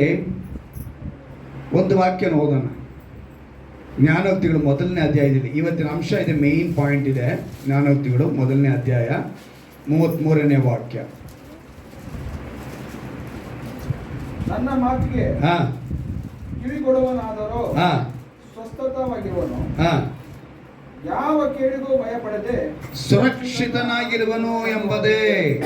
ನನ್ನ ಮಾತಿಗೆ ಕಿವಿಗೊಡುವವನಾದರೂ ಸ್ವಸ್ಥವಾಗಿರುತ್ತಾ ಯಾವ ಕೇಡಿಗೂ ಭಯಪಡದೆ ಸುರಕ್ಷಿತನಾಗಿರುವನು. ಇವತ್ತು ಮನುಷ್ಯ ಏನೇನೋ ವಿಷಯಕ್ಕೆ ಕಿವಿಗೊಡ್ತಾ ಇದ್ದಾನೆ, ಬಹಳ ವಿಷಯಗಳಿಗೆ ಕಿವಿಗೊಡ್ತಿದ್ದಾನೆ. ಲೋಕದಲ್ಲಿ ಅನೇಕ ವಿಷಯಗಳಲ್ಲಿ ಹಾಡುಗಳಾಗಿರ್ಬೋದು, ಕಥೆಗಳಾಗಿರ್ಬೋದು. ಇವಾಗ ಪಾಕೆಟ್ FM ಅಂತ ಒಂದು ಬಂದೈತೆ, ಆಯ್ತಾ? ಸ್ಟೋರಿಗಳು ಬರ್ತಾ ಇರ್ತವೆ. ಮನುಷ್ಯ ಇವತ್ತು ಏನೇನೋ ಕೇಳಿಸ್ಕೊಳ್ಳೋಕೆ ಇಷ್ಟಪಡ್ತಾನೆ. ಆದರೆ ಇಲ್ಲಿ ಸತ್ಯವೇದ ತಿಳಿಸ್ತಾ ಇದೆ, ನನ್ನ ಮಾತಿಗೆ ಅಂದರೆ ದೇವರ ಮಾತಿಗೆ ಕಿವಿಗೊಡುವನಾದರೆ ಸ್ವಸ್ಥವಾಗಿರುತ್ತಾ. ಆತ್ಮಿಕ ಸ್ವಸ್ಥತೆಯೂ ಇದೆ, ಶಾರೀರಿಕ ಸ್ವಸ್ಥತೆಯೂ ಇದೆ. ಈ ಶರೀರಕ್ಕೆ ಬೇಕಾಗಿರುವಂಥ ಸ್ವಸ್ಥತೆ ಇಲ್ಲಿದ್ದರೆ ಮಾತ್ರ ನಾನಿವತ್ತು ನಿಂತ್ಕೊಂಡು ನಿಮ್ಮ ಮುಂದೆ ನಿಂತ್ಕೊಳ್ಳೋಕ್ಕೆ ಸಾಧ್ಯ. ಅಂದರೆ ಶಾರೀರಿಕವಾಗೂ ನಾನು ಆರೋಗ್ಯವಾಗಿರಬೇಕು, ಆತ್ಮಿಕವಾಗೂ ಆರೋಗ್ಯವಾಗಿರಬೇಕು. ಎರಡೂ ಇದ್ದರೆ ಈ ಮೈಕ್ ಹಿಡ್ಕೊಂಡು ನಿಮ್ಮ ಮುಂದೆ ನಾನು ಉಪದೇಶ ಮಾಡೋದಕ್ಕೆ ಸಾಧ್ಯ. ಎರಡರಲ್ಲಿ ಯಾವುದೇ ಒಂದಾದರೂ ಕೂಡ, ಈಗ ನಮ್ಮ ಹುಡುಗ ಹೇಳಿದ್ನಲ್ಲ, ಹೋಗ್ಬೇಕಿದ್ರೆ ಏನು ಬಂತು ಅಂದ, ಅಲ್ಲೋಗಿ ನಿಂತ್ಕೊಂಡು ಏನು ಮಾಡ್ತದ, ಯಾವ ಕಾಡು ಅಂತ ಗೊತ್ತಿಲ್ಲ. ನಮಗೆ ಹೋಗಿದ್ದ ಬನ್ನರ್ಘಟ್ಟ ಕಾಡನ್ನು ಮಧ್ಯದಲ್ಲಿದೆಯಾ, ನಿಮ್ಮೂರು ಕಾಡ. ಸರಿ, ಆ ಕಾಡಲ್ಲಿ ಏನು ಮಾಡಿದೆ, ಪ್ರಾರ್ಥನೆ ಮಾಡಿದ ತಕ್ಷಣ ಅವ್ನಿಗೆ ಏನು ಬಂತು, ಒಂದು ಬಿಡುಗಡೆ. ಮತ್ತೆ ಅವನು ಪ್ರಯಾಣ ಬೆಳೆಸ್ತಾ. ಸೊ ನಮಗೆ ಪ್ರಾರ್ಥನೆ ಅನ್ನೋದು ಅಂದರೆ ನಾವು ಯಾವಾಗಲೂ ಅದಕ್ಕಿಲ್ಲಿ ಮಾತನಾಡ್ರಿ, ಆ ವಾಕ್ಯಕ್ಕೆ ಕಿವಿಗೊಡಬೇಕು, ದೇವರ ಮಾತಿಗೆ ನಾವು ಕಿವಿಗೊಡಬೇಕು. ಈ ಲೋಕದಲ್ಲಿ ಮುಖ್ಯವಾಗಿ ಚೆನ್ನಾಗಿ ತಿಳ್ಕೊಳ್ಳಿ, ಹಾಡು ಸಂಗೀತ. ಯಾವುದು? ಹಾಡು ಸಂಗೀತ ಮನುಷ್ಯನ ಬೇರೆ ಲೋಕಕ್ಕೆ ಕೊಂಡೋಗೈತೆ. ಮನುಷ್ಯನ ಎಲ್ಲಿ ಕೊಂಡೋಗುತ್ತದು? ಅದಕ್ಕೇನೆ ವಾದ್ಯ ಅನ್ನೋದು ಮತ್ತು ಈ ಸಂಗೀತ ಅನ್ನೋದು ಮತ್ತು ಈ ಹಾಡು ಅನ್ನೋದು ಮನುಷ್ಯನ ಬಹಳವಾಗಿ, ಅಂದರೆ ತಮ್ಮನ್ನ ಮೈ ಮರೆತು ಯಾರೇ ವ್ಯಕ್ತಿ ಆಗಲಿ ಒಂದು ಹಾಡು ಕೇಳಿದ ತಕ್ಷಣ ಆಟೋಮೆಟಿಕ್ ಆಗಿ ಕಾಲು ಹಿಂಗೆ ತಾಳ ಹಾಕುತ್ತೆ, ಕೈ ಹಿಂಗೆ ಹಾಕುತ್ತೆ, ಒಳಗಡೆ ಹೃದಯ ಜಲ್ ಜಲ್ ಅಂತ ಇರುತ್ತೆ. ಇದು ಎಲ್ಲ ವ್ಯಕ್ತಿಗೂ ಬರಲೇಬೇಕು. ಹಂಗೆ ಬರಲಿಲ್ಲ ಅಂದರೆ ಅವನು ಹೆಣ. ಅವನು ಯಾರವನು? ಅವನು ಹೆಣ. ಹೆಣ ಕುಣಿಯುತ್ತಾ? ಕುಣಿಯಲ್ಲ. ಜೀವ ಇರೋದು ಕುಣಿಯುತ್ತೆ. ಸೊ ಸಂಗೀತ, ಹಾಡು ಅನ್ನೋದು ಏನು ಮಾಡುತ್ತೆ? ಮನುಷ್ಯನ ಕುಣಿಸೋ ಥರ ಅವನ ಮೇಲಕ್ಕೆ, ಬೇರೆ ಲೋಕಕ್ಕೆ. ನೋಡಿ 15ನೇ ಅಧ್ಯಾಯದಲ್ಲಿ ನಾವು ಇನ್ನೊಂದು ಮಾತನ್ನು ನೋಡ್ತೀವಿ. ಜ್ಞಾನೋಕ್ತಿಗಳಲ್ಲಿ ಒಂದು ಅದ್ಭುತವಾದ ಮಾತಲ್ಲಿ ಬರೆಯಲ್ಪಟ್ಟಿದೆ. 15ನೇ ಅಧ್ಯಾಯ ಜ್ಞಾನೋಕ್ತಿಗಳು, ಅದರಲ್ಲಿ 11ನೇ ವಾಕ್ಯ. ಪಾತಾಳವು ನಾಶಾಲೋಕವು ಯೆಹೋವನಿಗೆ ಗೋಚರವಾಗಿರುವಲ್ಲಿ ನರವಂಶದವರ ಹೃದಯಗಳು ಮತ್ತೂ ಸ್ಪಷ್ಟ. ದೇವರಿಗೆ ಪಾತಾಳವೂ ಗೊತ್ತಿದೆ, ನಾಶಾಲೋಕವು. ಈ ವಾದ್ಯ, ಈ ಹಾಡು ನಾವು ಕೇಳುವಂಥದ್ದು ನಮ್ಮನ್ನ ಎಲ್ಲಿಗೆ ಕರ್ಕೊಂಡು ಹೋಗ್ತಾ ಇದೆ? ಯಾವ ನಾಶ ಲೋಕಕ್ಕೆ ನಮ್ಮನ್ನ ಕರೆದುಕೊಂಡು ಹೋಗ್ತಾ ಇದೆ? ಯಾವ ಪಾತಾಳಕ್ಕೆ ನಮ್ಮನ್ನ ಕರೆದುಕೊಂಡು ಹೋಗ್ತಾ ಇದೆ ಅಂತ ತಿಳ್ಕೊಂಡ್ಬಿಡ್ಬೇಕು. ಯಾಕಂತ ಹೇಳಿದ್ರೆ ದೇವರು ಅದನ್ನ ತಿಳ್ಕೊಂಡಿರೋದ್ರಿಂದ ಯಾವ್ದನ್ನು ತಿಳ್ಕೊಂಡಿದ್ದಾರಂತೆ? ಪಾತಾಳನ್ನು ತಿಳ್ಕೊಂಡಿದ್ದಾರೆ, ನಾಶ ಲೋಕವನ್ನು ತಿಳಿದುಕೊಂಡಿದ್ದಾರೆ. ಅದನ್ನೇ ತಿಳಿದುಕೊಂಡ ಮೇಲೆ ನಮ್ಮ ಹೃದಯ ಅವ್ರಿಗೆ ತುಂಬಾ ಸುಲಭ, ಅದು ಬಹಳ ಲೇಸ್ ಅವ್ರಿಗೆ, ಅದು ಈಸಿಯಾಗಿ ತಿಳ್ಕೊಂಡ್ಬಿಡ್ತಾರೆ. ಅಂದರೆ ನಮ್ಮ ದೇವರು, ನಮ್ಮ ಹೃದಯನ ಅವರು ತಿಳ್ಕೊಂಡಿದ್ದಾರೆ. ಇನ್ನೊಂದು ಮಾತನ್ನು ನಾನು ಹೇಳ್ತೀನಿ. ದೇವರ ಹೃದಯ ನಮಗೆ ಸ್ಪಷ್ಟವಾಗಿ ಕಾಣಿಸೋದಕ್ಕೆ ಲೂಕನ ಬರೆದ ಸುವಾರ್ತೆ 6ನೇ ಅಧ್ಯಾಯದಲ್ಲಿ ಒಂದು ಮಾತು ಬರೆಯಲ್ಪಟ್ಟಿದೆ. ಲೂಕನ ಬರೆದ ಸುವಾರ್ತೆ 6ನೇ ಅಧ್ಯಾಯ 45ನೇ ವಾಕ್ಯವನ್ನು ನೀವು ಗಮನಿಸಿದ್ರೆ ಅಲ್ಲಿ ಒಂದು ಮಾತು ಬರೆಯಲ್ಪಟ್ಟಿದೆ ನೋಡಿ. ಒಳ್ಳೆಯವನು ದ್ರಾಕ್ಷಿ ಹಣ್ಣುಗಳನ್ನು, ಒಳ್ಳೆಯವನು ತನ್ನ ಹೃದಯವೆಂಬ ಒಳ್ಳೆಯ ಬೊಕ್ಕಸದೊಳಗಿಂದ ಒಳ್ಳೆಯದನ್ನು ತರುತ್ತಾನೆ, ಕೆಟ್ಟವನು ಕೆಟ್ಟ ಬೊಕ್ಕಸದೊಳಗಿಂದ ಕೆಟ್ಟದನ್ನು ತರುತ್ತಾನೆ. ಹೃದಯದಲ್ಲಿ ತುಂಬಿರುವುದೇ ಬಾಯಲ್ಲಿ. ಈಗ ಈ ಹೃದಯದಲ್ಲಿ ಬರೋದಕ್ಕೆ ಎಲ್ಲಿಂದ ಬಂತು? ಕಿವಿ ಒಳಗಿಂದ ಎಲ್ಲಿಗೆ ಬಂತು? ಹೃದಯಕ್ಕೆ ಬಂತು. ಈ ಹೃದಯಕ್ಕೆ ಬರೋದಕ್ಕೆ ಅದು ಮೊದಲನೇದಾಗಿ ಎಲ್ಲಿ ಫೀಡ್ ಆಗುತ್ತೆ ಅಂತ ಹೇಳಿದ್ರೆ, ಮನುಷ್ಯನಿಗೆ ಸಬ್ ಕಾನ್ಷಿಯಸ್ ಮೈಂಡ್ ಅಂತ ಒಂದು ಇರುತ್ತೆ, ಅಲ್ಲಿ ಹೋಗಿ ಅದು ಫೀಡ್ ಆಗಿಬಿಡುತ್ತೆ. ಅಲ್ಲಿ ಫೀಡ್ ಆಗಿದ ತಕ್ಷಣ ರಾತ್ರಿಯಲ್ಲಿ ಕೂಡ ಅದೇನ ಮಾಡುತ್ತೆ? ತನ್ನ ಕೆಲಸನ ಮಾಡುತ್ತೆ. ಆ ಮೈಂಡಲ್ಲಿರೋದು ಈ ಹೃದಯದಲ್ಲಿ ತುಂಬಿರುತ್ತೆ. ಈ ಹೃದಯದಲ್ಲಿರೋದು ಬಾಯಿಂದ ಹೊರಗೆ ಬರುತ್ತೆ. ನಾವು ಏನನ್ನ ದಿವಸ ಕೇಳ್ತಾ ಇದ್ದೀವಿ, ನಾವು ಹಾಡು ಯಾವುದನ್ನ ಕೇಳ್ತಾ ಇದ್ದೀವಿ? ದೇವರ ಹಾಡು ಕೇಳ್ತಿದ್ದೀವ, ಸಿನಿಮಾ ಹಾಡು ಕೇಳ್ತಿದ್ದೀವ, ಯಾವುದು ಭಕ್ತಿ ವೃತ್ತಿಗೇನವಾಗಿ ನಾವು ಏನು ಮಾಡ್ತಾ ಇದ್ದೀವಿ? ಇದನ್ನು ಕೇಳೋದೇ ಆಟೋಮೆಟಿಕ್ ಆಗಿ ಏನು ಬಂದ್ಬಿಡುತ್ತೆ? ಬಾಯಲ್ಲಿ ಬಂದ್ಬಿಡುತ್ತೆ. ನೀನು ಹೊಲಸು ಮಾತುಗಳು, ಹೊಲಸು ಕಾರ್ಯಗಳು ಇವೆಲ್ಲವನ್ನು ಕಿವಿಗೆ ಬೀಳ್ತಾ ಇದ್ರೆ ಆಟೋಮೆಟಿಕ್ ಆಗಿ ನಿನ್ನ ಬಾಯಲ್ಲಿ ಏನು ಬರುತ್ತೆ? ಬಂದ್ಬಿಡುತ್ತೆ. ನಮ್ಮ ಮಕ್ಕಳನ್ನ, ಚಿಕ್ಕ ಮಕ್ಕಳನ್ನ ನಮ್ಮ ಮುಂದೆ ಇಟ್ಕೊಂಡು ಯಾರಾದರೂ ಹೊಲಸು ಮಾತು ಮಾತಾಡಿದ್ರೆ ಆ ಮಗು ಬಾಯಿನಲ್ಲಿ ಏನು ಬಂದ್ಬಿಡುತ್ತೆ? ಗಂಡ ಹೆಂಡತಿ ಅವ್ರು ಏನು ಮನೇಲಿ ಮಾಡ್ತಿದ್ದಾರೆ, ಏನು ಮಾತಾಡ್ಕೊತಾರೆ, ಅಪ್ಪ ಅಮ್ಮ ಏನೇನು ಮಾತಾಡ್ಕೊತಿದ್ದಾರೆ ಅನ್ನೋದು ಆ ಮಗು ಗಮನಿಸ್ತಾ ಇದ್ರೆ ಇಮಿಡಿಯೇಟ್ ಆಗಿ ಮಗುಗೆ ಏನು ಬರುತ್ತೆ? ಅದು ಒಳಗೆ ಹೋಗುತ್ತೆ. ಆ ಮೈಂಡಲ್ಲಿ ಫೀಡ್ ಆಗುತ್ತೆ, ಅದು ಹೃದಯದಲ್ಲಿ ಹೋಗುತ್ತೆ, ಹೃದಯದಿಂದ ಮತ್ತೇನಾಗುತ್ತೆ? ಬಾಯಲ್ಲಿ ಬರುತ್ತೆ. ಮಕ್ಕಳಿಗೆ ತಾನಾಗಿ ಕೆಟ್ಟ ಮಾತು ಕಲ್ತ್ಕೊಂಡ್ಬರಕ್ಕೆ ಸಾಧ್ಯವೇ ಇಲ್ಲ. ಹೆತ್ತವರು ಮಾತಾಡಿದಾಗ ಆಟೋಮೆಟಿಕ್ ಆಗಿ ಏನು ಮಾಡ್ತಿದೆ? ಮಗು ಕಲಿಯುತ್ತೆ. ಅಲ್ಲಿಗೆ ಹೆತ್ತವರೇನಾಗಿರಬೇಕು? ಈಗ ಹೆತ್ತವರ ಕುರಿತು ನೀವು ತಿಳ್ಕೊಂಡ್ರೆ, ಅದಕ್ಕೇನೆ ಈ ಪಾತಾಳಕ್ಕೆ ನೀನು ಹೋಗಬಾರ್ದು ಅಂತೇಳಿ ದೇವರು ಒಂದು 2 ಮಾತನ್ನ ಇವತ್ತು ಪಾತಾಳದ ಕುರಿತು. ಆದರೆ ಇವತ್ತು ಮುಖ್ಯವಾದ ಅಂಶ, ನೀವು ಕಿವಿ ಕೊಡಬೇಕು. ಯಾವುದಕ್ಕೆ? ದೇವರ ಮಾತಿಗೆ ಕಿವಿ ಕೊಡಬೇಕು. ಕಿವಿ ಕೊಡೋ ವಿಷಯದಲ್ಲಿ ಒಂದು ಉದಾಹರಣೆಗೆ ನಾನು ಒಂದು ವಿಷಯನ ಹೇಳ್ತೀನಿ. ಒಬ್ಬರು ಸೇವಕರು ಹೇಳಿರುವಂಥ ಒಂದು ಬ್ರಿಟಿಷರ ಕಾಲದಲ್ಲಿ ಒಂದು ಒಬ್ಬರು ಗಂಡ ಹೆಂಡತಿ, ಬ್ರಿಟಿಷರ ಕಾಲದ ಒಂದು ಸ್ಟೋರಿ ಅಂತ ಇಟ್ಕೊಳ್ಳೋಣ. ಗಂಡ ಹೆಂಡತಿ ಅವರಿಬ್ಬರು 50ನೇ ವರ್ಷದ ಮದುವೆ ದಿನ ಆಚರಣೆ ಮಾಡಿದ್ರು. ಎಷ್ಟು ವರ್ಷದ್ದು? 15 ಅಲ್ಲ, 50 ವರ್ಷದ ಮದುವೆ ದಿನ ಆಚರಣೆ ಮಾಡ್ತಾರೆ ಅಂತ ಹೇಳಿದ್ರೆ ಕನಿಷ್ಠ ಪಕ್ಷ ಇನ್ನು ಒಂದು 20-25 ಸೇರಿಸ್ಕೊಂಡ್ರು ಕೂಡ ಅಟ್ಲೀಸ್ಟ್ ಅವ್ರಿಗೆ 75ರಿಂದ 80 ವಯಸ್ಸಿನವರು ಅವರು ಆಚರಣೆ ಮಾಡಿದ್ರು. ಬಹಳ ಜನ ಬಂದರು, ಸಂಭ್ರಮ ಚೆನ್ನಾಗಿ ನಡೀತು, ಎಲ್ಲ ಮುಗೀತು. ಮುಗಿದು ಹೋದ್ಮೇಲೆ ಹೋಗ್ಬೇಕಿದ್ರೆ ಒಬ್ಬ ಯವನಸ್ಥ ಏನು ಮಾಡ್ತಾನೆ? ಆ ಹಿರಿಯರ ಹತ್ರ ಹೋಗಿ, 50ನೇ ವರ್ಷ ನೀವು ಬಂದಿದ್ದೀರಾ, ಈ ಮದುವೆ ರಹಸ್ಯ ಏನು ಅಂತ ದಿನ ಆಚರಣೆ ಮಾಡಿ. ಅವ್ರು ಹೇಳಿದ್ರು, ಬಾ ಪಕ್ಕಕ್ಕೆ ಬಾ ಅಂತೇಳಿ ಪಕ್ಕಕ್ಕೆ ಕರ್ಕೊಂಡು ಹೋದ್ರು. ಬಾ ರಹಸ್ಯ ಹೇಳ್ಕೊಡ್ತೀನಿ. ನೋಡು, ನಮಗೆ ಮದುವೆ ಆಗಿದ ತಕ್ಷಣ ನಮಗೆ ಹನಿಮೂನಿಗೆ ಕಳಿಸಿದ್ರು. ಬ್ರಿಟಿಷರ ಕಾಲದಲ್ಲಿ ಅವರಿದ್ದ ಕಾಲ ಅಲ್ವಾ, ಅದರಿಂದ ಅವರಿಗೆ ಕುದುರೆ ಬಂಡಿ ಕೊಟ್ರಂತೆ. ಯಾವ ಬಂಡಿ? ಕುದುರೆ ಬಂಡಿಯಲ್ಲಿ ಕುಳಿತುಕೊಂಡು ಇಬ್ಬರು ಹನಿಮೂನ್ ಟ್ರಿಪ್ ಹೋಗ್ತಾ ಇದ್ದಾರೆ. ಹೋಗ್ಬೇಕಿದ್ರೆ ಕುದುರೆ ಬಂಡಿ ಒಂದು ಕಡೆ ಸ್ವಲ್ಪ ಆ ಕುದುರೆ ಜಾರ್ತು. ತಕ್ಷಣ ಪತ್ನಿ ಮೊದಲನೇ ಸಲ ಅಂದ್ರು. ಇವರು ಯಜಮಾನರಿಗೆ ಏನಾಗಿಲ್ವಂತೆ, ಅರ್ಥ ಆಗಲಿಲ್ಲ. ಸರಿ, ಏನೋ ಹೇಳ್ತಾರೆ ಅಂತ ಇನ್ನೂ ಸ್ವಲ್ಪ ಮುಂದಕ್ಕೆ ಹೋಗ್ತಾ ಇದ್ದಂಗೆ ಮತ್ತೆ ಕುದುರೆ ಜಾರ್ತು. ಎರಡನೇ ಸಲ ಅಂದ್ರಂತೆ. ಯಾರೋ? ಹೆಂಡ್ತಿ. ಇವ್ರಿಗೆ ಆಗ್ಲೂ ಹೊಳಿಲೇ ಇಲ್ಲ. ಯಾಕೆ ಹೆಂಗೆ ಹೇಳ್ತಿದ್ದಾರೆ ಮೊದಲನೇ ಸಲ ಎರಡನೇ ಸಲ? ಮದುವೆ ಆಗಿದ್ದು ಹೊಸದಲ್ವಾ, ಹೋಗ್ತಾ ಇರೋದೇ ಹನಿಮೂನ್ ಟ್ರಿಪ್ಗೆ, ಏನು ಕೇಳೋದು? ಸರಿ, ಸುಮ್ಮನೆ ಇದ್ರು. ಮತ್ತೆ ಚೂರು ಮುಂದೋಗಿದ್ದೆ, ಕುದುರೆ ಎಡವಿದ್ದಲ್ಲದೆ ಕ್ಲೀನಾಗಿ ಜಾರ್ಕೊಂಡು ಹೊಟ್ಟೋಯ್ತು ಆ ಕಡೆಗೆ. ತಕ್ಷಣ ತನ್ನ ಬ್ಯಾಗಲ್ಲಿ ಇದ್ದಂಥ ಒಂದು ಗನ್ ತೆಗೆದು ಠಕ್ ಅಂತ ಕುದುರೆನ ಶೂಟ್ ಮಾಡಿಬಿಟ್ರು. ಏನು ಮಾಡಿಬಿಟ್ರು ಅವರು? ಯಾಕಂದ್ರೆ ಬ್ರಿಟಿಷರ ಕಾಲ ಅಲ್ವಾ, ಅವ್ರಿಗೆಲ್ಲ ಪಿಸ್ತೂಲು ಗನ್ ಎಲ್ಲ ಇಟ್ಕೊಂಡಿರ್ತಾರೆ. ಅದಕ್ಕೇನು ಬ್ರಿಟಿಷ್ ಕಾಲ ಸ್ಟೋರಿ ಅಂತ ಹೇಳಿದ್ರು, ನಮ್ಮ ಸ್ಟೋರಿಗೆ ಬರಲ್ಲ. ಅವ್ರೇನು ಮಾಡಿದ್ರು, ಗನ್ ತೆಗೆದು ಗಂಡನಿಗೆ ಕೋಪ ಬಂದ್ಬಿಡ್ತು. ಕೋಪ ಬಂದು, ಏನು ಪ್ರಾಣಿ ಎಡವದಿಲ್ವಾ, ಏನು ಜಾರದೇ ಇಲ್ವಾ, ನಿನಗೆ ಅಷ್ಟು ಪರಿಜ್ಞಾನ ಬೇಡವಾ, ಕೊನೆ ಮಾಡಿಬಿಟ್ಟೆ ಅಂದ.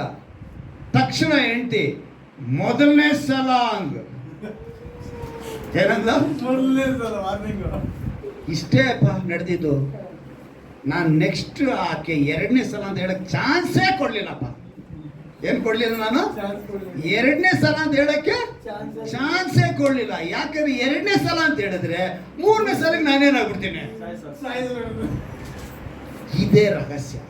ನಾನು ಹೆಂಡತಿ ಮಾತಿಗೆ ನಾನು ಯಾವಾಗಲೂ ಕಿವಿ ಕೊಡ್ತಾನೆ ಇದ್ದೆ. ಮದುವೆ ರಹಸ್ಯ ಇಷ್ಟೇ. 50ನೇ ವರ್ಷ ನಾನು ಆಚರಣೆ ಮಾಡೋಕ್ಕೆ ಕಾರಣ ಏನು? ನನ್ನ ಹೆಂಡತಿ ಮಾತನ್ನ ಕೇಳ್ಕೊಂಡು. ಇದು ತಮಾಷೆಯಾಗಿರ್ಬೋದು. ನಾನು ಇದೇನು ಕೇಳಕ್ ಬಂದ್ರೆ ಕಿವಿಗೊಡೋದಕ್ಕೆ ನಾನು ಕೇಳ್ತಾ ಇದ್ದೀನಿ. ದೇವ್ರು ಹೇಳ್ತಿದ್ದಾರೆ, ಏನಂತ ಹೇಳಿದ್ರು? ನನಗೆ ಕಿವಿ ಕೊಡುವನಾದರೂ ಹೆಂಗಿರ್ತಾನೆ? ಸ್ವಸ್ಥವಾಗಿರ್ತಾನೆ, ಅವನು ಸುರಕ್ಷಿತವಾಗಿರ್ತಾನೆ ಅಂತೇಳಿ ದೇವರ ಮಾತು ಬರೆಯುತ್ತೆ. ಇನ್ನು ನಾವೆಲ್ಲ ದೇವರ ಮಕ್ಕಳಾಗಿರಬೇಕು. ಅಂದರೆ ಈ ಸತ್ಯವೇದದಲ್ಲಿ ನಾನು ಆವಾಗ ಗಮನಿಸೋದು ಹೇಳ್ತೀವಿ, ನೀವು ಅದನ್ನು ನೆನಪಿನಲ್ಲಿ ಇಟ್ಕೋಬೇಕು. ದೇವರನ್ನ ಮದಲಿಂಗನು ಅಂತ ಹೇಳ್ತೀವಿ. ಏನಂತ ಹೇಳ್ತೀವಿ? ಮದಲಗಿತ್ತಿ ಅನ್ನೋದು ಈ ಸಭೆ. ಈ ಸಭೆ ಯಾವುದಾಗಿದೆ? ಮದಲಗಿತ್ತಿ. ಮತ್ತೆ ದೇವರ ಮದಲಿಂಗನಾದರೆ ನಾವು ಮದಲಗಿತ್ತಿ ಆಗಬೇಕು. ಅಂದರೆ ಅದು ವಧು, ನಾವು ಯಾವುದು ವಧು? ವರ ಯಾವುದು? ದೇವರೇನಾಗ್ತಾರೆ? ವರ ಆಗ್ತಾರೆ. ನಾವೇನಾಗ್ತೀವಿ? ವಧು.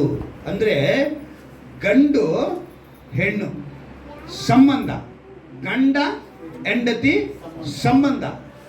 ದೇವರು ಸಭೆಗೆ ಶಿರಸ್ಸಾಗಿದ್ದಾರೆ. ಸಭೆ ಆತನ ಶರೀರವಾಗಿದೆ. ಶರೀರವಾಗಿರುವ ಸಭೆಯಲ್ಲಿ ನಾವೆಲ್ಲ ಅಂಗಾಂಗಗಳಾಗಿದ್ದೀವಿ. ಏನಾಗಿದ್ದೀವಿ? ಅಂಗಾಂಗಗಳಾಗಿದ್ದೀವಿ. ನಮಗೆ ಕೊಡಲ್ಪಟ್ಟಂಥ ಕೆಲಸವನ್ನು ನಾವು ಸರಿಯಾಗಿ ಮಾಡ್ಕೊಂಡು ಹೋಗ್ಬೇಕು. ಕೈ ತನ್ನ ಕೆಲಸ, ಕಾಲು ತನ್ನ ಕೆಲಸ, ಕಣ್ಣು, ಪ್ರತಿಯೊಂದು ಅಂಗಾಂಗಗಳು ಹೇಗೆ ಕೆಲಸ ಮಾಡ್ಕೊಂಡು ಹೋಗ್ತಾವೋ ಹಾಗೆ ಶರೀರವೆಂಬ ನಾವೆಲ್ಲ ಅಂಗಾಂಗಗಳಾಗಿ ಈ ಸಭೆನ ಏನು ಮಾಡಬೇಕು? ಈಗ ಈ ಶರೀರಕ್ಕೆ ಬೇಕಾಗಿರುವಂಥ ಶಿರಸ್ಸು ದೇವರು ಏನು ಮಾಡ್ತಾರೆ? ಆಲೋಚನೆ ಕೊಡ್ತಾರೆ. ಅದನ್ನು ಸರಿಯಾಗಿ ಹಿಡ್ಕೊಂಡು ಹೋಗ್ಬೇಕು. ಅಂದರೆ ಮದಲಿಂಗನಾಗಿ ಆತನಿರುವಾಗ ಮದಲಗಿತ್ಯಾದ ಸಭೆಯಿಂದ ಈ ಶರೀರದ ಅಂಗಾಂಗಗಳಿಗೆ ಅವರು ಕೊಡುವಂಥ ವಾಕ್ಯಗಳನ್ನು ನಾವು ಸರಿಯಾಗಿ ಕೇಳಿದ್ರೆ, ಅಂದರೆ ಗಂಡ ಹೆಂಡತಿ ಯಾವುದನ್ನು ಬಿಟ್ಕೊಡಲ್ಲ. ಏನು ಹೇಳಿ? ಒಂದನ್ನ ಮುಖ್ಯವಾದದ್ದು, ತನ್ನ ಗಂಡನ್ನ ಬಿಟ್ಕೊಡೋದು. ತಂದೆನ ಬೇಕಾದ್ರೂ ತಗೊಳ್ಳಿ ಅಂತಾಳೆ, ತಾಯಿನ ಬೇಕಾದ್ರೂ ತಗೊಳ್ಳಿ ಅಂತಾಳೆ, ತಮ್ಮ ಅಣ್ಣ ತಮ್ಮಂದ್ರನ್ನ ಕೂಡ ತಗೊಂತಾಳೆ. ತನ್ನ ಗಂಡನ ಮಾತ್ರ ಯಾರಿಗೂ ಕೊಡು ಅಂತ ಹೇಳ್ತಾರ? ಕೊಡ್ತೇನೆ ಅಂತ ಹೇಳ್ತಾರ? ಕೊಡ್ತೀನಿ ಅಂತ ಹೇಳಲ್ಲ, ಕೊಡು ಅಂತಾನು ಹೇಳಲ್ಲ. ಅಂದರೆ ಆ ಒಂದು ಸ್ಥಾನ ಇದೆಯಲ್ಲ, ಅದು ಬಹಳ ಮುಖ್ಯ. ಯೋಹಾನ ಬರೆದ ಸುವಾರ್ತೆಯಲ್ಲಿ ಮೊದಲನೇ ಅಧ್ಯಾಯದಲ್ಲಿ 35ರಿಂದ 42ನೇ ವಾಕ್ಯದವರು ಕೆಲವು ಅಂಶಗಳಿದೆ. ಅದರಲ್ಲಿ ಸ್ನಾನಿಕನಾದ ಯೋಹಾನನ ಮೂಲಕ ದೇವರು ಅನೇಕ ವಿಷಯಗಳನ್ನ ತಿಳಿಸ್ತಾರೆ. ಸತ್ಯವೇದದಲ್ಲಿ ನಾವು ಅದನ್ನು ಗಮನಿಸುವಾಗ ಬಹಳ ಅಂಶಗಳು ಅದರಲ್ಲಿ ಕಾಣಪಡ್ತವೆ. ಯೋಹಾನ ಬರೆದ ಸುವಾರ್ತೆ ಮೊದಲನೇ ಅಧ್ಯಾಯದಲ್ಲಿ 35ನೇ ವಾಕ್ಯದಿಂದ 42 ವಾಕ್ಯದವರೆಗೂ ಗಮನಿಸುವಾಗ ಅಲ್ಲಿ ಒಂದು ದೊಡ್ಡ ಅಂಶ ಇದೆ. ನಾನು ಓದ್ತೀನಿ, ಗಮನ ಇಟ್ಟು ಕೇಳಿ. ಮರುದಿನ ಯೋಹಾನನು ಅವನ ಶಿಷ್ಯರಲ್ಲಿ ಇಬ್ಬರು ನಿಂತುಕೊಂಡಿದ್ದಾಗ ಯೋಹಾನನು ಅಲ್ಲಿ ತಿರುಗಾಡುತ್ತಿರುವ ಯೇಸುವನ್ನು ನೋಡಿ, ಇದನ್ನು ಯಾರು ಬರಿತಾ ಇರೋದು ಅಂತ ಹೇಳ್ತಾ ಇರೋದು ಅಂತ ಹೇಳಿದ್ರೆ ಸ್ನಾನಿಕನಾದ ಯೋಹಾನನ ಕುರಿತಲ್ಲಿ ಹೇಳಲ್ಪಡ್ತಾ ಇರೋದೆ. ಯೇಸುವನ್ನು ನೋಡಿ, ಅಗೋ ಯಜ್ಞಕ್ಕೆ ದೇವರು ನೇಮಿಸಿದ ಕುರಿ ಅಂದನು. ಯಾವುದು? ಯಜ್ಞಕ್ಕೆ ನೇಮಿಸಿದ ಕುರಿ ಅಂದನು. ಆ ಇಬ್ಬರು ಶಿಷ್ಯರು ಅದನ್ನು ಕೇಳಿ ಯೇಸುವಿನ ಹಿಂದೆ ಹೋದರು. ಯಾರ ಹಿಂದೆ ಹೋದ್ರು ಅಂದ್ರೆ ಇವರಿಬ್ರು ಮೊದಲನೇ ಆಲ್ರೆಡಿ ಇವ್ರು ಯಾರಿಗೆ ಶಿಷ್ಯರಾಗಿದ್ರು ಅಂತ ಹೇಳಿದ್ರೆ ಸ್ನಾನಿಕನಾದ ಯೋಹಾನನಿಗೆ ಶಿಷ್ಯರಾಗಿದ್ರು. ನಂತರ ಯೇಸುವನ್ನ ಹೇಳಿದ ತಕ್ಷಣ ಯೇಸುವಿನ ಹಿಂದೆ ಹೋದ್ರಂತೆ. ಈಗ ಚೆನ್ನಾಗಿ ಗಮನಿಸಿ ನೀವು ಕೇಳಬೇಕು. ಯೇಸು ಹಿಂತಿರುಗಿ ತನ್ನ ಹಿಂದೆ ಬರುವುದನ್ನು ಕಂಡು ನಿಮಗೆ ಏನು ಬೇಕಾಗಿದೆ ಎಂದು ಕೇಳಲು ಅವರು, ರಬ್ಬಿಯೇ ನೀನು ಇಳುಕೊಂಡಿರುವುದು ಎಲ್ಲಿ ಅಂದರು. ರಬ್ಬಿ ಅಂದರೆ ಗುರು. ಆತನು ಬಂದು ನೋಡಿರಿ ಅಂದಾಗ ಅವರು ಬಂದು ಇಳುಕೊಂಡಿದ್ದ ಸ್ಥಳವನ್ನು ನೋಡಿ ಆ ದಿವಸ ಆತನ ಸಂಗಡ ಇದ್ದರು. ಆಗ ಹೆಚ್ಚು ಕಡಿಮೆ ಸಾಯಂಕಾಲ 4 ಗಂಟೆಯಾಗಿತ್ತು. ಯೋಹಾನನ ಮಾತನ್ನು ಕೇಳಿ ಯೇಸುವನ್ನು ಹಿಂಬಾಲಿಸಿದ ಇಬ್ಬರಲ್ಲಿ ಸೀಮೋನ್ ಪೇತ್ರನ ತಮ್ಮನಾದ ಅಂದ್ರೆಯನು ಒಬ್ಬನು. ಇವನು ಮೊದಲು ತನ್ನ ಅಣ್ಣನಾದ ಸೀಮೋನನ್ನು ಕಂಡುಕೊಂಡು ಅವನಿಗೆ ಮೆಸ್ಸಿಯನು ನಮಗೆ ಸಿಕ್ಕಿದನೆಂದು ಹೇಳಿ ಅವನನ್ನು ಯೇಸುವಿನ ಬಳಿಗೆ ಕರೆಕೊಂಡು ಬಂದನು. ಮೆಸ್ಸಿಯನು ಅಂದರೆ ಕ್ರಿಸ್ತನು. ಯೇಸು ಅವನನ್ನು ನೋಡಿ, ನೀನು ಯೋಹಾನನ ಮಗನಾದ ಸೀಮೋನನು, ಇನ್ನು ಮೇಲೆ ಕೆಫೆನ್ ಎನಿಸಿಕೊಳ್ಳಿವಿ ಅಂದನು. ಕೆಫೆನ್ ಅಂದರೆ ಪೇತ್ರ. ಕೆಫೆ ಅಂದರೆ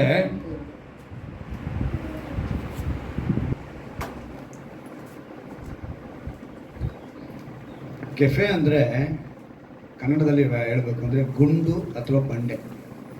ಏನಂತ ಹೇಳಬೇಕು? ಗುಂಡು ಅಥವಾ ಬಂಡೆ. ಇಲ್ಲಿ ಚೆನ್ನಾಗಿ ಗಮನಿಸಿ. ಇಲ್ಲಿ ಈ ಅಧ್ಯಾಯ ಏನಕ್ಕೆ ದೇವರು ಇವತ್ತು ನಮ್ಮ ಕಡೆ ಕಿವಿಗೊಡುವವನಾದರು ಅಂತ ಹೇಳಿದ್ರಲ್ಲ, ಇಲ್ಲಿ ಯೋಹಾನನು ಹೇಳಿದ ಮಾತಿಗೆ ಅಲ್ಲಿ ಚೆನ್ನಾಗಿ ಗಮನಿಸಿ. ಅಗೋ ಯಜ್ಞಕ್ಕೆ ದೇವರು ನೇಮಿಸಿದ ಕುರಿ ಅಂದನು.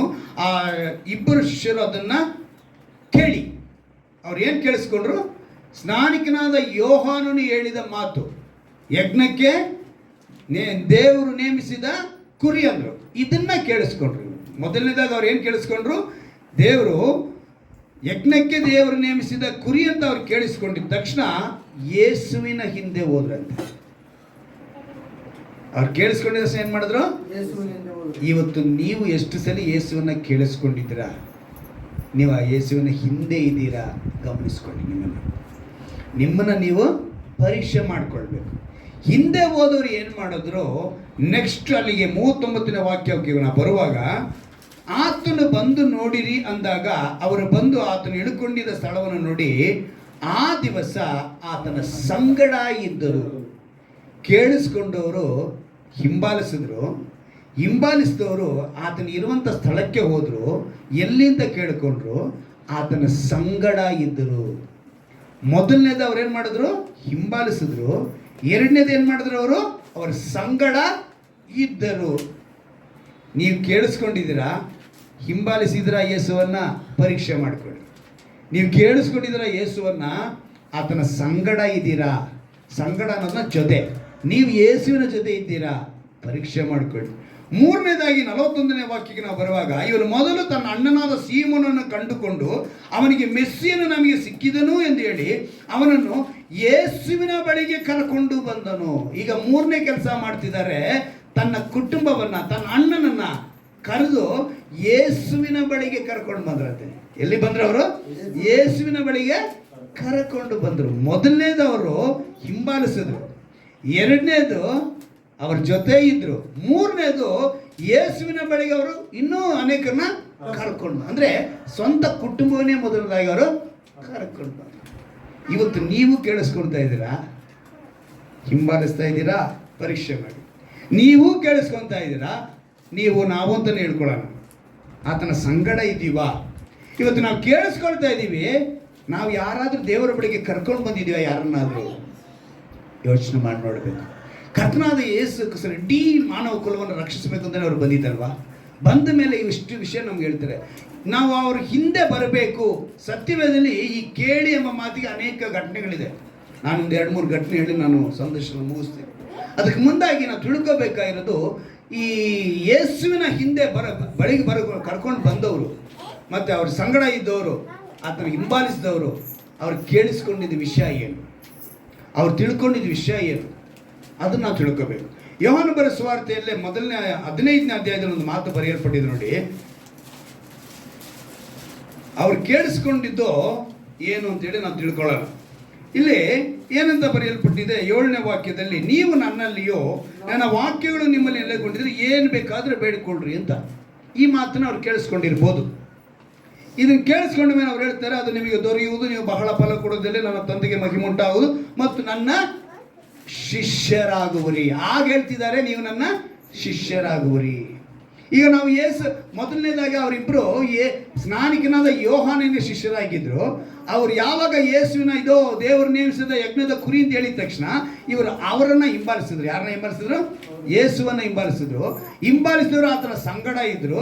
ಆತನ ಸಂಗಡ ಇದ್ದವರು ಆತ ಯೇಸುವಿನ ಬಳಿಗೆ ಕರ್ಕೊಂಡು ಬಂದರು. ಇನ್ನು ಕೆಲವ್ರನ್ನ ಇಷ್ಟು ಕಾರ್ಯಗಳು ಅವ್ರು ನಡಿಬೇಕಿದ್ರೆ ಅವ್ರು ಕೇಳಿಸ್ಕೊಂಡಿದ್ದು ಏನು ಅಂತ ಹೇಳಿದ್ರೆ, ನೀವು ನನ್ನಲ್ಲಿಯೂ ನನ್ನ ವಾಕ್ಯ ನಿಮ್ಮಲ್ಲಿ ನೆಲೆಗೊಂಡಿದ್ರೆ ತಂದೆ ಅದನ್ನು ಏನು ಮಾಡ್ತಾರೆ? ಫಲ ಕೊಡುವುದರಿಂದ ನೀವು ನನಗೇನಾಗ್ತೀರಾ? ಶಿಷ್ಯರಾಗುವರಿ. ಅಲ್ಲಿಗೆ ಇವರು ಎರಡನೇದಾಗಿ ಇವರಾಗಿದ್ದು ಯೇಸು ಕ್ರಿಸ್ತನಿಗೆ ಶಿಷ್ಯರಾಗುವರು. ಈಗ ಶಿಷ್ಯರಾದ ಮೂಲ 14ನೇ ವಾಕ್ಯ ನೋಡಿ, ನಾನು ನಿಮಗೆ ಕೊಟ್ಟ ಆಜ್ಞೆಗಳು ಸರಿಯಾಗಿ ನೀವು ನಡೆದರೆ ನೀವು ನನ್ನ ಸ್ನೇಹಿತರು. ಎರಡನೇ ಸ್ಟೆಪ್ಪು. ಮೊದಲನೇ ಶಿಷ್ಯರು, ಎರಡನೇದಾಗಿ ಸ್ನೇಹಿತರು, ಫ್ರೆಂಡ್ಶಿಪ್ ಹೇಳ್ಬಿಟ್ರು. ಅಂದರೆ ಆಜ್ಞೆಗಳನ್ನು ಸರಿಯಾಗಿ ನಡ್ಕೋಬೇಕು. ಈ ಆಜ್ಞೆಗಳು ಅಂದಿದ ತಕ್ಷಣ ನಮ್ಗೆಲ್ರಿಗೂ ಗೊತ್ತು. ನಾವೆಲ್ಲ ಧ್ಯಾನ ಮಾಡಿದ್ವಿ ಏನಂತ? ಇಡೀ ಧರ್ಮಶಾಸ್ತ್ರವನ್ನು ನೆರವೇರಿಸುವಂತ ಯಾವುದು? ನಿನ್ನಂತೆ. ಈ ಮಾತು ಇನ್ನೊಂದು ಪದ ಮತ್ತಾಯನ ಬರೆದ ಸುವಾರ್ತೆಯಲ್ಲಿ ನಾವು ಪರ್ವತ ಪ್ರಸಂಗದಲ್ಲಿ ನೋಡ್ತೀವಿ, ನಿಮ್ಮ ವೈರಿಗಳನ್ನು ಕೂಡ ನೀವೇನು ಮಾಡಬೇಕು ಅಲ್ವಾ? ಇವತ್ತು ಮನುಷ್ಯ ಇದನ್ನ ಬೇರೆ ಮಟ್ಟಕ್ಕೆ ತಗೊಂಡು ಹೋಗ್ಬಿಟ್ಟಿದ್ದಾನೆ. ಹೆಂಗೋಗ್ಬಿಟ್ಟಿದ್ದಾನೆ? ಬೇರೆ ಮಟ್ಟಕ್ಕೆ. ನಿನ್ನಂತೆ ನಿನ್ನ ನೆರೆಯವನನ್ನು ಪ್ರೀತಿಸು, ವೈರಿಗಳನ್ನು ಪ್ರೀತಿಸು. ಈಗ ನಾನು ಇದಕ್ಕೆ ಸರಿಯಾಗಿ ನಿಮಗೆ ನೆಕ್ಸ್ಟ್ ವಾಕ್ಯಗಳಿಂದ ನಿಮ್ಗೆ ತಿಳಿಸ್ತೀನಿ. ಈ ಮಾತನ್ನು ಕೇಳಿದವರು ನೆಕ್ಸ್ಟ್ ನಾವು ಒಂದು ಅದ್ಭುತವಾದ ಘಟನೆ, ಅದು ನಮ್ಗೆಲ್ರಿಗೂ ಗೊತ್ತಿರೋದೆ. ಶತಾಧಿಪತಿ ಅಲ್ವಾ? ಶತಾಧಿಪತಿ ಏನು ಮಾಡ್ದ? ತನ್ನ ಆಳು ಸ್ವಸ್ಥವಾಗಬೇಕು ಅಂತ. ಆದರೆ ಶತಾಧಿಪತಿ ಕುರಿತು ಲೂಕನು ಸರಿಯಾಗಿ ಬರೆದಿದ್ದಾನೆ, ಮತ್ತಾಯನು ಸರಿಯಾಗಿ ಬರೆದಿಲ್ಲ. ಅದಕ್ಕೇ ಈ ಸುವಾರ್ತೆಗಳಲ್ಲಿ ಒಂದೇ ವಿಷಯನೇ, ಆದರೆ 4 ಜನನು 4 ವಿಧವಾಗಿ ಬರೆದಿರ್ತಾರೆ. ಅದರಲ್ಲಿ 3 ಜನ 3 ವಿಧ. ಯೋಹಾನಲ್ಲಿ ಕೆಲವು ವಿಷಯಗಳು ಬರೆದಿಲ್ಲ. ಆದರೆ 3 ಮಾತ್ರ, ಯಾರು? ಮತ್ತಾಯ, ಮಾರ್ಕ್, ಲೂಕ್, ಇವರು 3 ಮಾತ್ರ ಎಲ್ಲ ವಿಷಯನೂ ಬರೆದಿದ್ದಾರೆ. ಆದರೆ ಸೇಮ್ ಬರೆದಿಲ್ಲ. ಒಂದೊಂದು ವಿಷಯ ಒಂದೊಂದು ರೀತಿಯಲ್ಲಿ ಬರೆದಿದ್ದಾರೆ. ಒಂದೇ ವಿಷಯನೇ, ಆದರೆ ಬರೆಯುವಾಗ ಬೇರೆ ಥರ ಬರೆದಿದ್ದಾರೆ. ಈಗ ಮತ್ತಾಯನಲ್ಲಿ ಬರೆದಿರುವಂಥದ್ದು ಶತಾಧಿಪತಿ ಬಂದ ಅಂತ ಬರೆಯಲ್ಪಟ್ಟಿದೆ. ಎಲ್ಲಿಗೆ? ಯೇಸುವಿನ ಬಳಿಗೆ ಬಂದ ಅಂತ ಬರೆಯಲ್ಪಟ್ಟಿದೆ. ಆದರೆ ಲೂಕನ್ ಏನು ಬರೀತಾನೆ?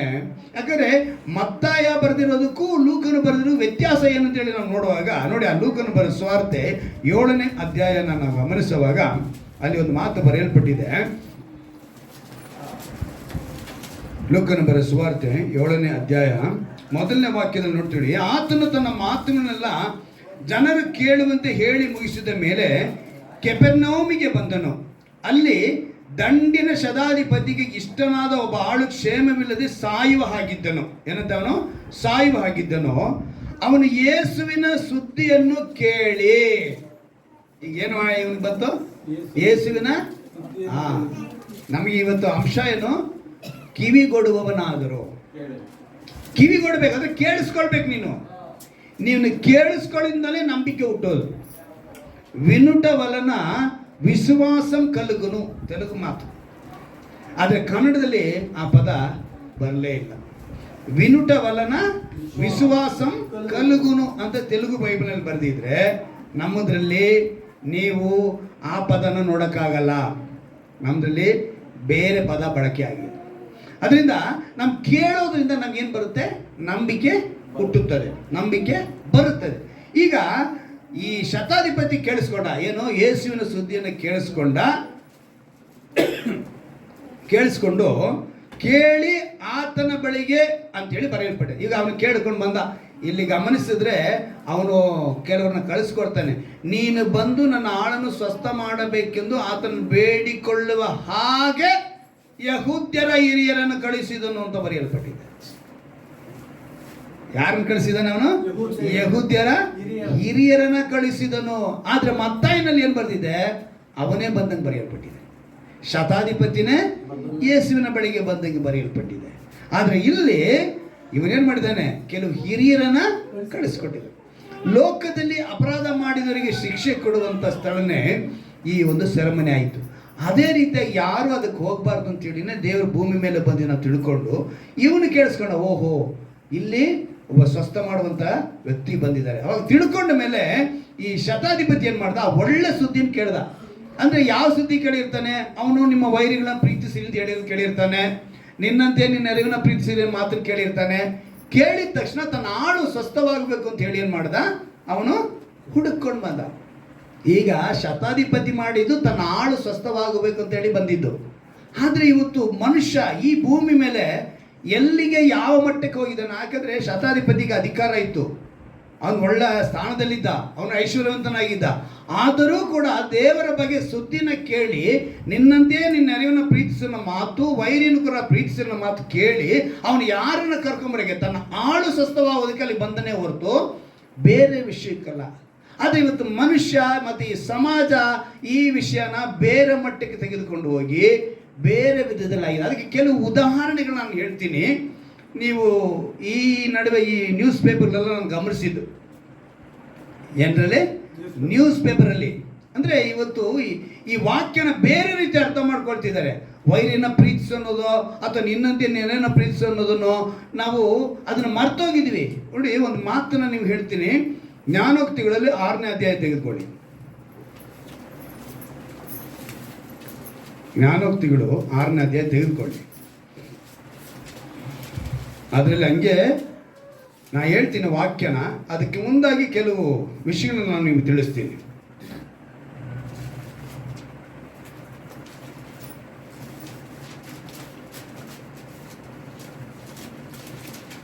ಇಲ್ಲಿ ಈ ನಡುವೆ ಅಂದರೆ ಯಾವಾಗ ಈ ಶುಕ್ರವಾರ ಮಾರ್ಚ್ ತಿಂಗಳು 28ನೇ ತಾರೀಕು ಬಂದಿರೋ ನ್ಯೂಸ್ ಪೇಪರಿಂದ ಕತ್ತರಿಸಿ ತಗೊಂಬಂದಿದ್ದೀನಿ ಪೇಪರ್. ನಾನು ಇಲ್ಲಿದೆ. ಇಲ್ಲಿ ಏನು ವಿಷಯ ಇದೆ ಅಂತ ಹೇಳಿದ್ರೆ, ಪತ್ನಿಯ ಕತ್ತು ಕುಯ್ದು ಸೂಟ್ ಕೇಸ್ನಲ್ಲಿ ಮೃತದೇಹ ಬಚ್ಚಿಟ್ಟವಳು. ಯಾರನ್ನ? ಗಂಡನ ಕತ್ತು ಕುಯ್ದುಬಿಟ್ಟು ಏನು ಮಾಡಲ್ಲಂತೆ ಅಂದರೆ ಈಕೆ ಇನ್ನೊಬ್ಬನ ಪ್ರೀತಿ ಮಾಡ್ತಿದ್ದಾಳೆ. ಏನರ್ಥ ಇದು? ಅರ್ಥ ಅಲ್ಲ, ಇರೋದೇ ಅಲ್ಲಿ ವಿಷಯ. ಅವನು ಇನ್ನೊಬ್ಬನ ಪ್ರೀತಿ ಮಾಡಿ. ಇದೊಂದು ಕಡೆ ಆಯ್ತಾ. ಇನ್ನೊಬ್ಳು ಪತಿಯನ್ನು ಕತ್ತರಿಸಿ ಡ್ರಮ್ನಲ್ಲಿ ತುಂಬಿದಳು. ಇದು ತುಂಬಿಬಿಟ್ಟು ಇವಳೇನು ಮಾಡಿದ್ಲು ಅಂತ ಹೇಳಿದ್ರೆ, ಪೀಸ್ಗೆ ಸಿಮೆಂಟ್ ಕಾಂಕ್ರೀಟ್ನ ಇದು ಮಾಡಿ ಅದನ್ನು ಸುಯ್ಬಿಟ್ಟು ಸೀಲ್ ಮಾಡಿಬಿಟ್ಟು, ಆಮೇಲೆ ಅವ್ರ ಪತಿಯ ಗಂಡ ಅವ್ರ ಅಣ್ಣ ಬಂದು ಏನೋ ಅದೆಲ್ಲ ಕಂಡು ಹಿಡಿದ್ರು. ಇದಾಯ್ತಾ ಇದೊಂದು. ಈಗ ಇದೊಂದು ಆಯ್ತಾ. ಈಗ ಇನ್ನೊಂದು ಓದ್ತೀನಿ. ಪತ್ನಿ ಕಿರುಕುಳಕ್ಕೆ ಬೇಸತ್ತು ಪತಿ ಆತ್ಮಹತ್ಯೆ. ಇದ್ಯಾವುದು ಇದು? ಪತ್ನಿ ಕಿರುಕುಳಕ್ಕೆ ಬೇಸತ್ತು ಪತಿ ಆತ್ಮಹತ್ಯೆ. ಇಲ್ಲಿ ಪತ್ನಿ, ಇಲ್ಲಿ ಪತಿ. ಎಲ್ಲಾದ್ರೂ ಈಗ ಏನಾಗೈತೆ, ಇಲ್ಲಿ ಕತ್ತರಿಸ್ಬಿಟ್ರು, ಡ್ರಮ್ಮಲ್ಲಿ ಹಾಕ್ಬಿಟ್ರು. ಇನ್ನೂ ಒಂದೇ ಇದೆ, ಫ್ರಿಡ್ಜಲ್ಲಿ ಇಟ್ಟಿದ್ರು ಲಾಸ್ಟ್ ನ್ಯೂಸಲ್ಲಿ. ಅವಳು ಪೀಸ್ ಮಾಡಿ ಎಲ್ಲಿ ಇಟ್ಬಿಡ್ಲಂತೆ? ಫ್ರಿಡ್ಜಲ್ಲಿ ಇಟ್ಬಿಡ್ಲಂತೆ. ಅದೇನು ತರಕಾರಿನ ಏನೋ ಗೊತ್ತಿಲ್ಲ, ಪಾಪ ತಿನ್ನಕ್ಕೆ ಇಟ್ಕೊಂಡ್ಲು, ಏನಕ್ಕೆ ಇಟ್ಕೊಂಡ್ಲು ಅವಳು ಗೊತ್ತಿಲ್ಲ. ಅಂದರೆ ಇವರೆಲ್ಲ ಇನ್ನೊಂದು ಪ್ರೀತಿನ ಹುಡ್ಕೊಂಡು ಹೋಗಿರೋರೆ. ನಿನ್ನಂತೆ ನಿನ್ನ ನೆರವನ್ನ ಪ್ರೀತಿಸು ಅಂದರೆ ಇದಕ್ಕೆ ಸಮಾನ. ಇನ್ನೊಂದು ಇದೆ ನೋಡಿ, ಈ ಘಟನೆ ಎಲ್ಲ ನೋಡಿ. ಒಬ್ಬ ಏನಾಗಿದ್ದಾನೆ ಗೊತ್ತಾ? ಪ್ರಿಯಕರನಿಗೆ ಪತ್ನಿಯನ್ನೇ ದಾರೆ ಎರೆದು ಕೊಟ್ಟವನಂತೀವಿ. ಇವನೇನು ಮಾಡ್ದ ನೋಡ್ದ ಈ ಘಟನೆ ಎಲ್ಲ. ನಮ್ಮನ್ನು ಎಲ್ಲಿ ಡ್ರಮ್ಮಲ್ಲಿ ಹಾಕ್ಬಿಡ್ತಾರೋ, ನಮ್ಮನ್ನು ಎಲ್ಲಿ ಫ್ರಿಡ್ಜಲ್ಲಿ ಹಾಕ್ಬಿಡ್ತಾರೋ ಅಂತ ಇವನೇನು ಮಾಡಿದ್ದಾನೆ, ತನ್ನ ಹೆಂಡತಿ ಒಬ್ಬನ ಲವ್ ಮಾಡ್ತಾಳೆ ಅಂತ ತಿರ್ಕೊಂಡಿದ ತಕ್ಷಣ ಅವ್ರನ್ನೇ ಕರೆದು ನನ್ನ ಹೆಂಡ್ತಿನ ನೀನು ಮದುವೆ ಮಾಡ್ಕೊಂತೇಳಿ ಕೊಟ್ಟು ಕಳಿಸ್ಬಿಟ್ನಂತೆ. ಅದ್ರದ್ದು ನ್ಯೂಸ್ ಇದೆಲ್ಲ ಈ ತಿಂಗಳದೇ. ನಾನು ಯಾವುದು ಓಲ್ಡ್ ನ್ಯೂಸ್ ಎಲ್ಲ ತೊಗೊಂಬಂದಿಲ್ಲ. ಅರ್ಥ ಆಯ್ತಾ? ಅಲ್ಲೇ ನಾನು ಏನು ಹೇಳಕ್ಕೆ ಬರ್ತಿದ್ರೆ, ಮನುಷ್ಯ ಇವತ್ತು ನಿನ್ನಂತೆ ನಿನ್ನ ನೆರೆಯವನ್ನ ಪ್ರೀತಿಸು ಅಂತ ಹೇಳಿದ್ರೆ ಈ ರೀತಿನ ಇಲ್ಲಿ. ಅದಕ್ಕೆ ಜ್ಞಾನೋಕ್ತಿಗಳಲ್ಲಿ ಒಂದು ವಾಕ್ಯ ತೆಗೆದುಕೊಂಡೆ. ಏನು ಗೊತ್ತಾ, ಇವರೆಲ್ಲ ಏನು ಮಾಡಿದ್ದಾರೆ ಇಲ್ಲಿ, ಬೇರೆ ಒಂದು ಮೋಹ. ಇಲ್ಲಿ ನಾನು ನಿಮಗೆ 23ನೇ ವಾಕ್ಯ ಇಲ್ಲ, ಫಸ್ಟ್ ನಿಮ್ಗೆ 20ನೇ ವಾಕ್ಯನ ಹೇಳ್ತೀನಿ ಕೇಳಿ. ಈ ವಾಕ್ಯದ ಸರಿಯಾದ ಒಂದು ಅರ್ಥಗಳಿದೆ. ಅದಾದ ಮೇಲೆ ನಾನು ನಿಮಗೆ ಬೇರೆ ವಾಕ್ಯ ಹೇಳ್ತೀನಿ. ಕಂದ, ತಂದೆಯ ಆಜ್ಞೆಯನ್ನು ಕೈಕೊಳ್ಳು, ತಾಯಿ ಉಪದೇಶವನ್ನು ಬಿಡಬೇಡ. ಈಗ ಸಭೆ ತಾಯಿ ಆಯಿತು, ತಂದೆ ಯಾರಾದರೂ ಕರ್ತನಾದ ಯೇಸು ಕ್ರಿಸ್ತ. ಅವರ ಆಜ್ಞೆಯನ್ನು ಕೈಗೊಳ್ಳಬೇಕು. ಸಭೆಯಿಂದ ಉಪದೇಶ ಬರ್ತಾ ಇದೆ, ಇದನ್ನು ನೀನು ಕೈ ಬಿಡಬಾರ್ದು. ಅವುಗಳನ್ನು ನಿನ್ನ ಹೃದಯಕ್ಕೆ ನಿರಂತರವಾಗಿ ಬಂಧಿಸು, ನಿನ್ನ ಕಂಠಕ್ಕೆ ಧರಿಸಿಕೊ. ನೀನು ನಡೆಯುವಾಗ ಆ ಉಪದೇಶವು ನಿನ್ನ ನಡೆಸುವುದು, ಮಲಗಿಕೊಂಡಾಗ ಕಾಯುವುದು, ಎಚ್ಚರಗೊಂಡಾಗ ನಿನ್ನೊಂದಿಗೆ ಮಾತಾಡುವುದು. ಆಜ್ಞೆಯೇ ದೀಪ, ಉಪದೇಶವೇ ಬೆಳಕು, ಶಿಕ್ಷಣ ಪೂರ್ವಕವಾದ ಬೋಧನೆಯೇ ಜೀವದ ಮಾರ್ಗ. ಇಲ್ಲಿ ಶಿಕ್ಷಣ ಪೂರ್ವಕವಾದ ಬೋಧನೆ ನಿಮಗೆ ನಡೀತಾ ಇದೆ. ಎಲ್ಲಿಂದ? ತಾಯಿಯಾದ ಸಭೆಯಿಂದ, ಮೊದಲಗಿತ್ತಿಯಾದ ಸಭೆಯಿಂದ ನಿಮಗೆ ಉಪದೇಶ ಬರ್ತಾ ಇದೆ. ಈ ಉಪದೇಶಕ್ಕೆ ನೀವೇನು ಮಾಡಬೇಕು? ಅದಕ್ಕೆ ಹೇಳ್ತಾರೆ ಆಜ್ಞೆಗಳನ್ನು ಕೈಕೊಂಡು. ಅಲ್ಲಿಗೆ ದೇವರು ಹೇಳಿದ್ರು ಇವತ್ತಿನ ಅಂಶ ಏನು? ಕಿವಿಗೊಡುವರಾಗಿರ್ಬೇಕು. ಏನಂತಾಗಿರ್ಬೇಕು ನಾವು? ಕಿವಿಗೊಡುವರಾಗಿ. ಅದನ್ನು ಚೆನ್ನಾಗಿ ಗಮನಿಸ್ಕೊಳ್ಳಿ. ನನ್ನ ಮಾತಿಗೆ ಕಿವಿಗೊಡುವವನಾದರೂ ಸ್ವಸ್ಥವಾಗಿರುತ್ತಾ, ಯಾವ ಕೇಡಿಗೂ ಭಯ ಪಡದೆ ಸುರಕ್ಷಿತವಾಗಿ. ಯಾವ ಕೇಡು ಬರಲ್ಲ ಯಾರಿಗೆ? ಕಿವಿಗೊಡುವವನಿಗೆ. ಆದರೆ ಇವತ್ತು ಕಿವಿಗೊಡದಿರ ಏನು ಮಾಡ್ತಿದ್ದಾರೆ ಮನುಷ್ಯ? ಅವರದೇ ಆದ ಒಂದು ರಸ್ತೆನಲ್ಲಿ ಹೋಗ್ತಿದ್ದಾರೆ, ಅವ್ರದ್ದೇ ಆದ ಒಂದು ಪಾಲಿಸಿ, ಅವ್ರದ್ದೇ ಆದ ಒಂದು ವಿಷಯ. ಇಲ್ಲಿ ಚೆನ್ನಾಗಿ ಗಮನಿಸಿ, ದೇವರು ಹೇಳಿದಂಥ ಮಾತು ಆಜ್ಞೆಯ ದೀಪ, ಉಪದೇಶ ಬೆಳಕು, ಶಿಕ್ಷಣ ಪೂರ್ವಕವಾದ ಬೋಧನೆಯೇ ಜೀವದ ಮಾರ್ಗ. ಅದು ಕೆಟ್ಟ ಹೆಂಗಸಿನಿಂದಲೂ ಪರಸ್ತ್ರೀಯ ನಾಲಿಗೆಯ ಸಿಹಿ ನುಡಿಯಿಂದಲೂ ನಿನ್ನನ್ನು ರಕ್ಷಿಸತಕ್ಕದ್ದು. ಈಗ ಇಲ್ಲಿ ಎಂಥ ಸ್ತ್ರೀಯರಿದ್ರು? ಗಂಡನನ್ನೇ ಕೊಂದಂತ ಸ್ತ್ರೀಯರು. ಇನ್ನೊಬ್ಬ ಪತ್ನಿಗೆ ದಾರಿನ ಎಡ್ಕೊಟ್ಬಿಟ್ಟ, ನನ್ನ ಹೆಂಡತಿ ನೀನೇ ಕರ್ಕೊಂಡು ಹೋಗು ಅಂತೇಳಿ ಬಿಟ್ಟುಕೊಟ್ಟ. ಈ ರೀತಿಯಾದ ಪ್ರೀತಿ ಎಲ್ಲ ದೇವರು ಹೇಳ್ತಾ ಇರೋದು. ನಿನ್ನಂತೆ ನೀನೆಲ್ಲರನ್ನು ಪ್ರೀತಿಸಿದ್ರೆ ಶತಾಧಿಪತಿ ಹೇಗೆ ತನ್ನ ಪ್ರೀತಿ ತೋರಿಸ್ದ? ತನ್ನ ಆಳು ಸ್ವಸ್ಥವಾಗಬೇಕು, ತನ್ನಲ್ಲಿರೋರು ಚೆನ್ನಾಗಿರಬೇಕು ಅಂತ ಒಂದು ಪ್ರೀತಿನ ದೇವರು ಬಯಸಿದ್ರೆ ಹೊರತು ಈ ಸಮಾಜದಲ್ಲಿ ನಡೆಯುವಂಥ ಪ್ರೀತಿ ಅಲ್ಲ. ಅಂತ ಪ್ರೀತಿ ನಮ್ಮಲ್ಲಿ ಇರಬಾರ್ದು. ಅದಕ್ಕೆ ಆ ಪರಸ್ತ್ರೀಯ ಕುರಿತಲ್ಲಿ ಬರೆಯಲ್ಪಡ್ತಾ ಇದೆ, ಆ ಕೆಟ್ಟ ಹೆಂಗಸಿನಿಂದಲೂ ಪರಸ್ತ್ರೀಯ ನಾಲಿಗೆಯ ಸಿಹಿ ನುಡಿಯಿಂದಲೂ ನಿನ್ನನ್ನು ರಕ್ಷಿಸತಕ್ಕದಾಗಿದೆ. ನಿನ್ನ ಹೃದಯವು ಅವಳ ಬೆಡಗನ್ನು ಮೋಹಿಸದಿರಲಿ. ನಿನ್ನ ಹೃದಯ ಏನ್ ಮಾಡಬಾರ್ದು? ಅವಳ ಬೆಡಗನ್ನ ಅಂದ್ರೆ ಸೌಂದರ್ಯವನ್ನ. ಅವಳು ತನ್ನ ಕಣ್ಣು ರಪ್ಪೆಗಳಿಂದ ನಿನ್ನನ್ನು ವಶ ಮಾಡಿಕೊಂಡಾಳು. ಇದನ್ನೇ ಪೌಲನು ಕೊರಿಂಥ ಪಟ್ಟಣದಲ್ಲಿ ಇರುವಾಗ ಈ ಸ್ತ್ರೀಯರು ಕಣ್ಣು ರಪ್ಪೆಗಳಿಂದ ಅನೇಕರನ್ನ ವಶಪಡಿಸಿಕೊಳ್ಳುತ್ತಾರೆ ಅಂತೇಳಿ ಮುಸ್ಕಾಕ್ಕೊಳ್ರಿ ಅಂತೇಳಿ. ಏನಂತ ಹೇಳಿದ್ದು? ಮುಸ್ಕಾಕ್ರಿ ನೀವು. ಆ ಮುಸ್ಕು ನೀವು ಬೇರೆ ಪುರುಷರನ್ನ ನೀವು ಏನ್ ಮಾಡಬಾರ್ದು? ವಶಪಡಿಸಿಕೊಳ್ಳೋದಕ್ಕೆ ಇದು ಮಾಡೋದು ಅಂತೇಳಿ ಕೊರಿಂಥ ಪಟ್ಟಣ ಅಂತ ಒಂದು ಸ್ತ್ರೀಯರಿದ್ರು. ಇಲ್ಲಿ ಅದನ್ನೇ ದೇವರು ಜ್ಞಾಪಕ ಮಾಡಿ ನಮ್ಗೆ ಹೇಳ್ತಾರೆ, ನಿನ್ನ ಹೃದಯವು ಅವಳ ಬೆಡಗನ್ನು ಮೋಹಿಸುವುದರಲ್ಲಿ ಅವಳು ತನ್ನ ಕಣ್ಣು ರೆಪ್ಪೆಗಳಿಂದ ವಶ ಮಾಡಿಕೊಂಡಾಳು. ನೋಡಿಕೋ, ವೇಶ್ಯೆಯಿಂದ ಯಾವನಿಗಾದರೂ ಒಂದು ರೊಟ್ಟಿ ಮಾತ್ರ ಗತಿಯಾಗುವುದು. ಏನಂತೆ? ವ್ಯಭಿಚಾರ ಮಾಡೋರ ಹತ್ರ ಹೋದ್ರೆ ನಿನಗೆ ಒಂದು ದಿವಸದ ಸಂಪಾದನೆ ಹಾಳಾಗಿ ಹೋಯ್ತು. ಆದ್ರೆ ಇಲ್ಲಿ ಇನ್ನೊಂದು ಬರೆಯಲ್ಪಟ್ಟಿದೆ, ಪರಸ್ತ್ರೀಯೋ ಅಮೂಲ್ಯವಾದ ಜೀವವನ್ನ ಬೇಟೆಯಾಡುವಳು. ಆದ್ರೆ ಇನ್ನೊಬ್ಬನ ಹೆಂಡತಿ, ಈ ಘಟನೆ ಬರ್ತಿರೋದ್ರಲ್ಲಿ ಯಾರು ಗೊತ್ತಾ? ಇನ್ನೊಬ್ಬನ ಹೆಂಡತಿನ ಇನ್ನೊಬ್ಬ ಪ್ರೀತಿ ಮಾಡೋದಕ್ಕೇನೆ ಅವನು ಏನ್ ಮಾಡ್ತಾ ಇರೋದು? ಅವಳು ಕೊಲೆ ಮಾಡ್ತಾ ಇರೋದು. ಇನ್ನೊಬ್ಬನ ಹೆಂಡತಿನ ನೀನು ಕಣ್ಣ ನೀನು ಇದು ಮಾಡಿದ್ರೆ ನಿನಗೇನು? ಅಯ್ಯೋ. ದೇವರ ಅದಕ್ಕೆ ವಾಕ್ಯ ಬಗ್ಗೆ ಕಿವಿಗೊಡ್ರಿ. ಇನ್ನೊಂದು ಬರೆಯಲ್ಪಟ್ಟಿದೆ, ಮಡಿಲಲ್ಲಿ ಬೆಂಕಿನಿಟ್ಟುಕೊಂಡರೆ ಬಟ್ಟೆ ಸುಡುವುದಿಲ್ಲವೇ?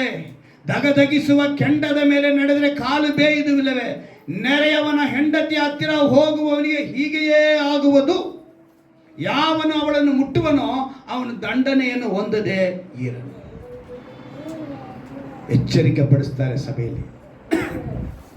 ನಿನ್ನಂತೆ ನಿನ್ನ ನೆರೆಯನ್ನು ಪ್ರೀತಿಸು ಅಂತ ಹೇಳಿದ್ರೆ ಇನ್ನೊಬ್ಬನ ಹೆಂಡತಿನ ಪ್ರೀತಿ ಮಾಡೋದಲ್ಲ, ಇನ್ನೊಬ್ಬನ ಗಂಡನ ಪ್ರೀತಿ ಮಾಡೋದಲ್ಲ. ನನಗೆ ಸುಮಾರು ಸಲ ಹೋರಾಟಗಳು ಬೇಕಾದಷ್ಟು ನನಗೆ ಬಂದಿದೆ. ನಾನು ಈ ಸೇವೆ ಮಾರ್ಗದಲ್ಲಿ ಬಹಳ ಬಹಳ ನಾನು ಪಟ್ಟಿದ್ದೀನಿ. ಇದಕ್ಕೊಂದು ಉದಾಹರಣೆಯಾಗಿ ರೀಸೆಂಟಾಗಿ ಒಂದು ನವಂಬರ್ ತಿಂಗಳಲ್ಲಿ ನಡೆದ ಘಟನೆ ನೀವು ಹೇಳ್ತೀನಿ ತಿಳ್ಕೊಳ್ಳಿ. ಒಂದು ಫೋನ್ ಬರ್ತೈತೆ ಒಂದು ರಾತ್ರಿ. ನಾನು ನಮ್ಮ ಮನೆಯವ್ರ ಪಕ್ಕದಲ್ಲಿ ಕುಳಿತಿದ್ದೀವಿ, ನಮ್ಮ ಪಕ್ಕದಲ್ಲಿ ಕುಳಿದ್ರೆ ನಾನು ಕುಳಿತಿದ್ದೀನಿ. ಪ್ರೈಸ್ ಲಾರ್ಡ್ ಬ್ರದರ್ ಚೆನ್ನಾಗಿದ್ದೀರಾ ಅಂತಾರೆ. ನಾನು ಪ್ರೈಸ್ ಲಾರ್ಡ್ ಹೇಳ್ತೀನಿ, ಚೆನ್ನಾಗಿದ್ದೀನಿ ಅಂತ ಹೇಳ್ತೀನಿ, ಎಲ್ಲ ಸಂತೋಷ ಮಾತಾಡ್ತಾ ಇದ್ದಾರೆ. ಅವರೊಂದು ಮಾತು ಕೇಳಿದ್ರು, ಅಕ್ಕ ಪಕ್ಕದಲ್ಲಿದ್ದಾರ ಅಂತ. ಏನ ಅಂತ ಕೇಳಿದ್ರು. ನಮ್ಮ ಮನೆಯವರು ಹಂಗೆ ಒಂದು ಹಂಗೊಂದು ನೋಟ ನೋಡಿದ್ರು, ಏನು ಹೇಳಲಿಲ್ಲ. ಈಗ ನಮ್ಮ ಮನೆಯವ್ರು ನನ್ನ ಸಂಶಯ ಪಟ್ಟರು ಅಂತ ನಾನು ಹೇಳ್ತಾ ಇಲ್ಲ, ಅವ್ರು ದುಃಖ ಪಟ್ಟರು ಅಂತ ಹೇಳ್ತಿಲ್ಲ. ಬಟ್ ನಾನು ಹೇಳ್ತಾ ಇರೋಂಥ ವಿಷಯ ನೀವು ಗಮನಕ್ಕೆ ತರ್ತಾ ಇದ್ದೀನಿ.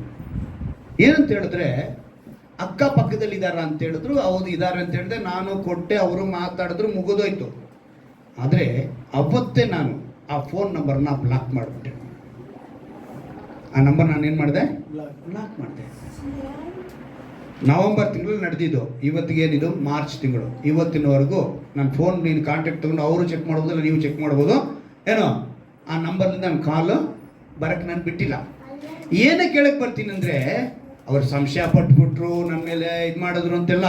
ಒಂದು ವಿಷಯ ನಮ್ಮ ಮನೆಯಲ್ಲಿ ಸಂಸಾರನ ಉಳಿ ಹಿಂಡೋ ಥರ ಒಂದು ಪದ ಬರುತ್ತೆ ಅಂತ ಹೇಳಿದ್ರೆ ನಾವೇನು ಮಾಡಬೇಕು, ಒಂದು ಹೆಜ್ಜೆ ದೂರ ಇರಬೇಕು. ಬಹಳ ವಿಷಯಗಳನ್ನ ಹೇಳ್ತಿದ್ದೀನಿ. ಯಾಕಂತ ಹೇಳಿದ್ರೆ ಸೇವೆ ಮಾರ್ಗದಲ್ಲಿ ನಾನು ಕಂಡಿರುವಂಥದ್ದು, ವಾಕ್ಯ ಕೇಳೋದಕ್ಕೆ ಬರೋರು ಅಧಿಕವಾಗಿ ಸ್ತ್ರೀಯರೇ, ಪುರುಷರು ಕಡಿಮೆ. 30 ಜನ ಸ್ತ್ರೀಯರಿದ್ದರೆ 10 ಜನ ಪುರುಷರು ಇರೋದು ಕಷ್ಟ. ಅಂಥದ್ರಲ್ಲಿ ಸ್ತ್ರೀಯರು ಏನು ಮಾಡ್ತಾರೆ, ಬೋಧಕನ ಬಳಿ ಬಂದು ಪ್ರಾರ್ಥನೆಗೆ ಬರ್ತಾರೆ. ಬೋಧಕನ ಹೆಂಡತಿ ಅಲ್ಲಿ ಪಕ್ಕ ಇರಬೇಕು. ಬೋಧಕನ ಹೆಂಡತಿ ಯಾವುದೇ ಸಮಯದಲ್ಲಿ ಕೂಡ ಸಂಶಯ ಪಟ್ಟರೆ ಆ ಸೇವೆ ಮುಂದಕ್ಕೆ ಹೋಗಲ್ಲ. ನಾನು ನನ್ನ ಸೇವೆ ಮಾರ್ಗದಲ್ಲಿ ತುಂಬ ಸೇವಕರ ಕುಟುಂಬಗಳಲ್ಲಿ ಇದನ್ನೆಲ್ಲ ಗಮನಿಸ್ಕೊಂಡು ಬಂದಿದ್ದೀನಿ. ಅದೆಲ್ಲ ದಾಟಿ ನಾನು ಬಂದಿದ್ದೀನಿ.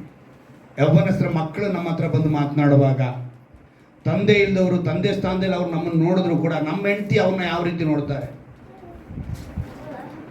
ವಿಧೇಯರು ಬಂದು ನಮ್ಮ ಹತ್ರ ಮಾತನಾಡುವಾಗ, ವಿಧೇಯರು ಬಂದು ನಮ್ಮ ಹತ್ರ ಪ್ರಾರ್ಥನೆ ಮಾಡಿಸ್ಕೊಳ್ಳುವಾಗ, ನಮ್ಮ ಪತ್ನಿ ಆಗಿರೋರು, ನಮ್ಮ ಜೊತೆಗಿರುವವರು, ನಮ್ಮ ನಾದ್ನಿ ಆಗಿರ್ಬೋದು, ಬೇರೆಯವರೇ ಆಗಿರ್ಬೋದು, ಯಾರನ್ನ ಪಕ್ಕದಲ್ಲಿ ಇರೋರು, ಅವ್ರನ್ನ ಯಾವ ನೋಟದಲ್ಲಿ ಅವ್ರನ್ನ ನೋಡ್ತಾರೆ. ಇದೆಲ್ಲ ಗಮನಿಸಿ ನಾವು ದಾಟಬೇಕು. ಇದೆಲ್ಲ ಏನಕ್ಕೆ ಕೆಳಗೆ ಬರ್ತೀನಿ ಅಂತ ಹೇಳಿದ್ರೆ, ವಾಕ್ಯಕ್ಕೆ ಕಿವಿ ಕೊಡುವನಾದರೂ ಇಂಥ ಸನ್ನಿವೇಶಗಳು ಬಂದಾಗ ಪಾತಾಳಕ್ಕೂ ನಾಶನಾಲೋಕಕ್ಕೂ ದೊಡ್ಡದಾಗಿದೆ, ಇವೆಲ್ಲವೂ ನನಗೆ ಗೊತ್ತಿದೆ.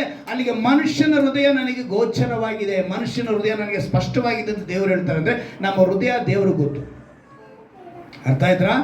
ಆದರೆ ಜೊತೆಗಿರೋರಿಗೆ ಗೊತ್ತಾಗಲ್ಲ, ಅವಾಗ ಜ್ಞಾನವಾಗಿ ನಡ್ಕೊಳ್ಬೇಕು. ಅದಕ್ಕೇನೆ ಇಲ್ಲಿ 6ನೇ ಅಧ್ಯಾಯ ನಾನು ಓದಿದ್ದು ಏನಂತೇಳಿ, ಅವುಗಳನ್ನು ನಿನ್ನ ಹೃದಯಕ್ಕೆ ನಿರಂತರವಾಗಿ ಬಂಧಿಸು, ನಿನ್ನ ಕಂಠಕ್ಕೆ ಧರಿಸಿಕೋ, ನೀನು ನಡೆಯುವಾಗ ಆ ಉಪದೇಶವನ್ನು ನಡೆಸುವುದು, ಮಲಗಿಕೊಂಡಾಗ ಕಾಯುವುದು, ಎಚ್ಚರಗೊಂಡಾಗ ನಿನ್ನೊಂದಿಗೆ ಮಾತಾಡುವುದು. ಯಾವುದು? ವಾಕ್ಯ.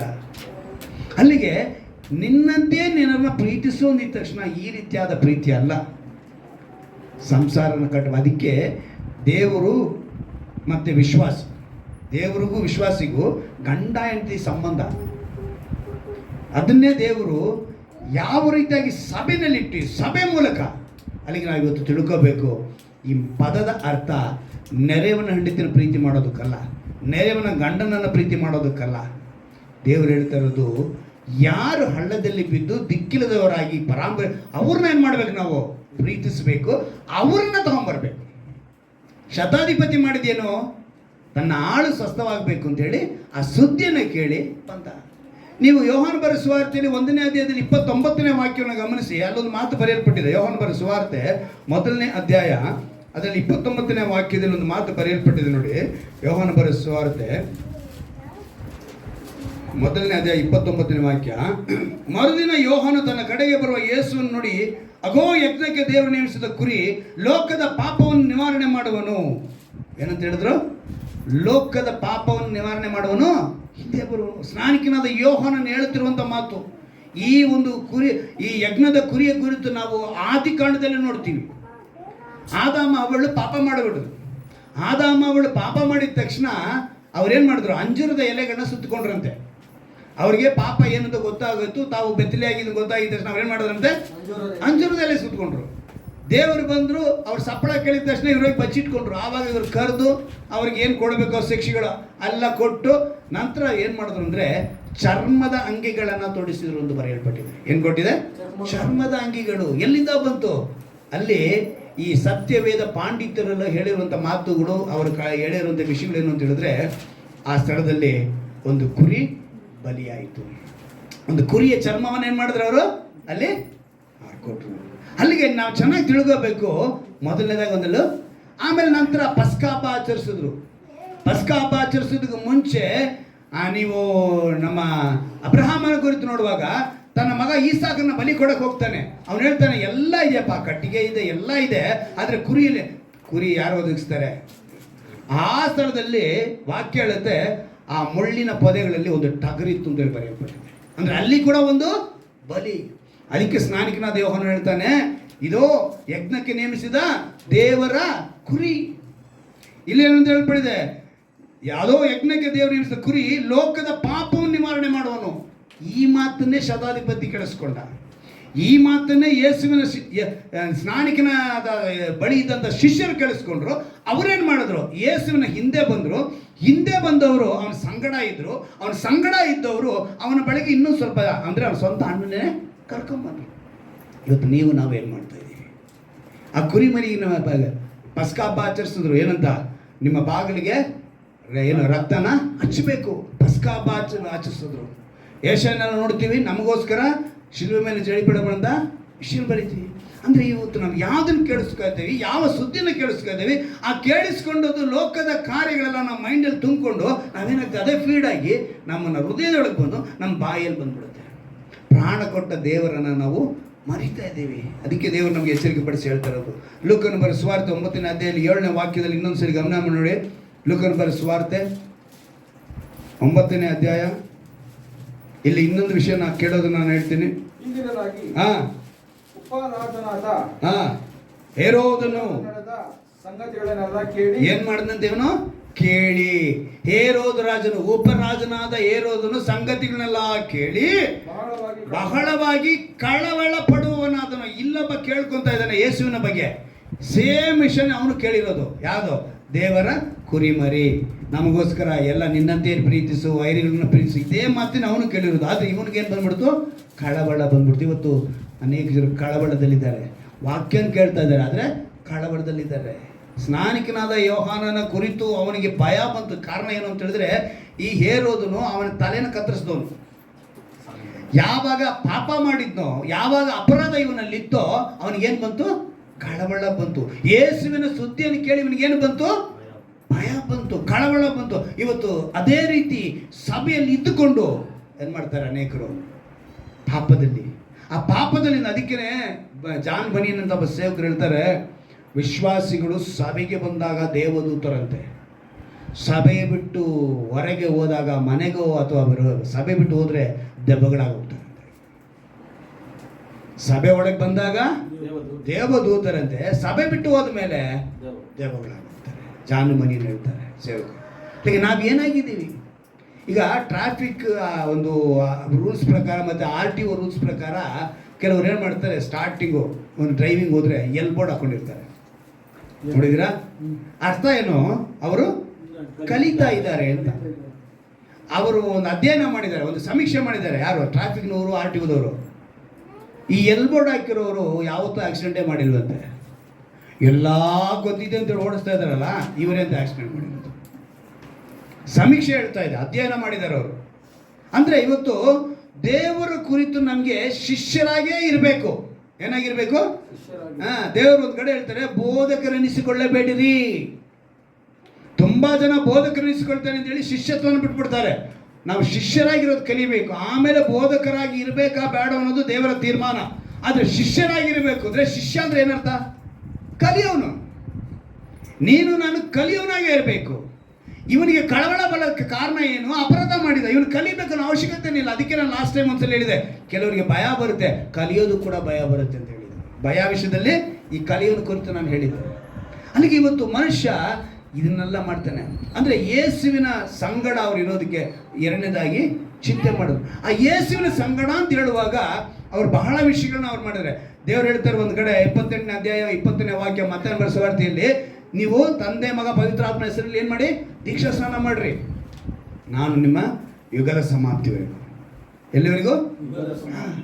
ಈ ಕೆಲವು ಸೇವಕರುಗಳು ಬರೆದಿರುವಂಥ ಪುಸ್ತಕಗಳು ಮತ್ತು ಇನ್ನು ಕೆಲವರು ಹೇಳುವಂಥ ಮಾತು, ಈ ಲೋಕದಲ್ಲಿ ಎಷ್ಟೋ ಸಂಬಂಧಗಳಿದೆ, ಅವೆಲ್ಲ ಮುರಿಯಲ್ಪಡುತ್ತೆ, ಮುರಿದಾಕ್ತಾರೆ. ಆದರೆ ದೇವರ ಸಂಬಂಧ, ಯೇಸು ಕ್ರಿಸ್ತನ ಸಂಬಂಧ ಮಾತ್ರ ಮುರಿಯಲ್ಪಡಲ್ಲ.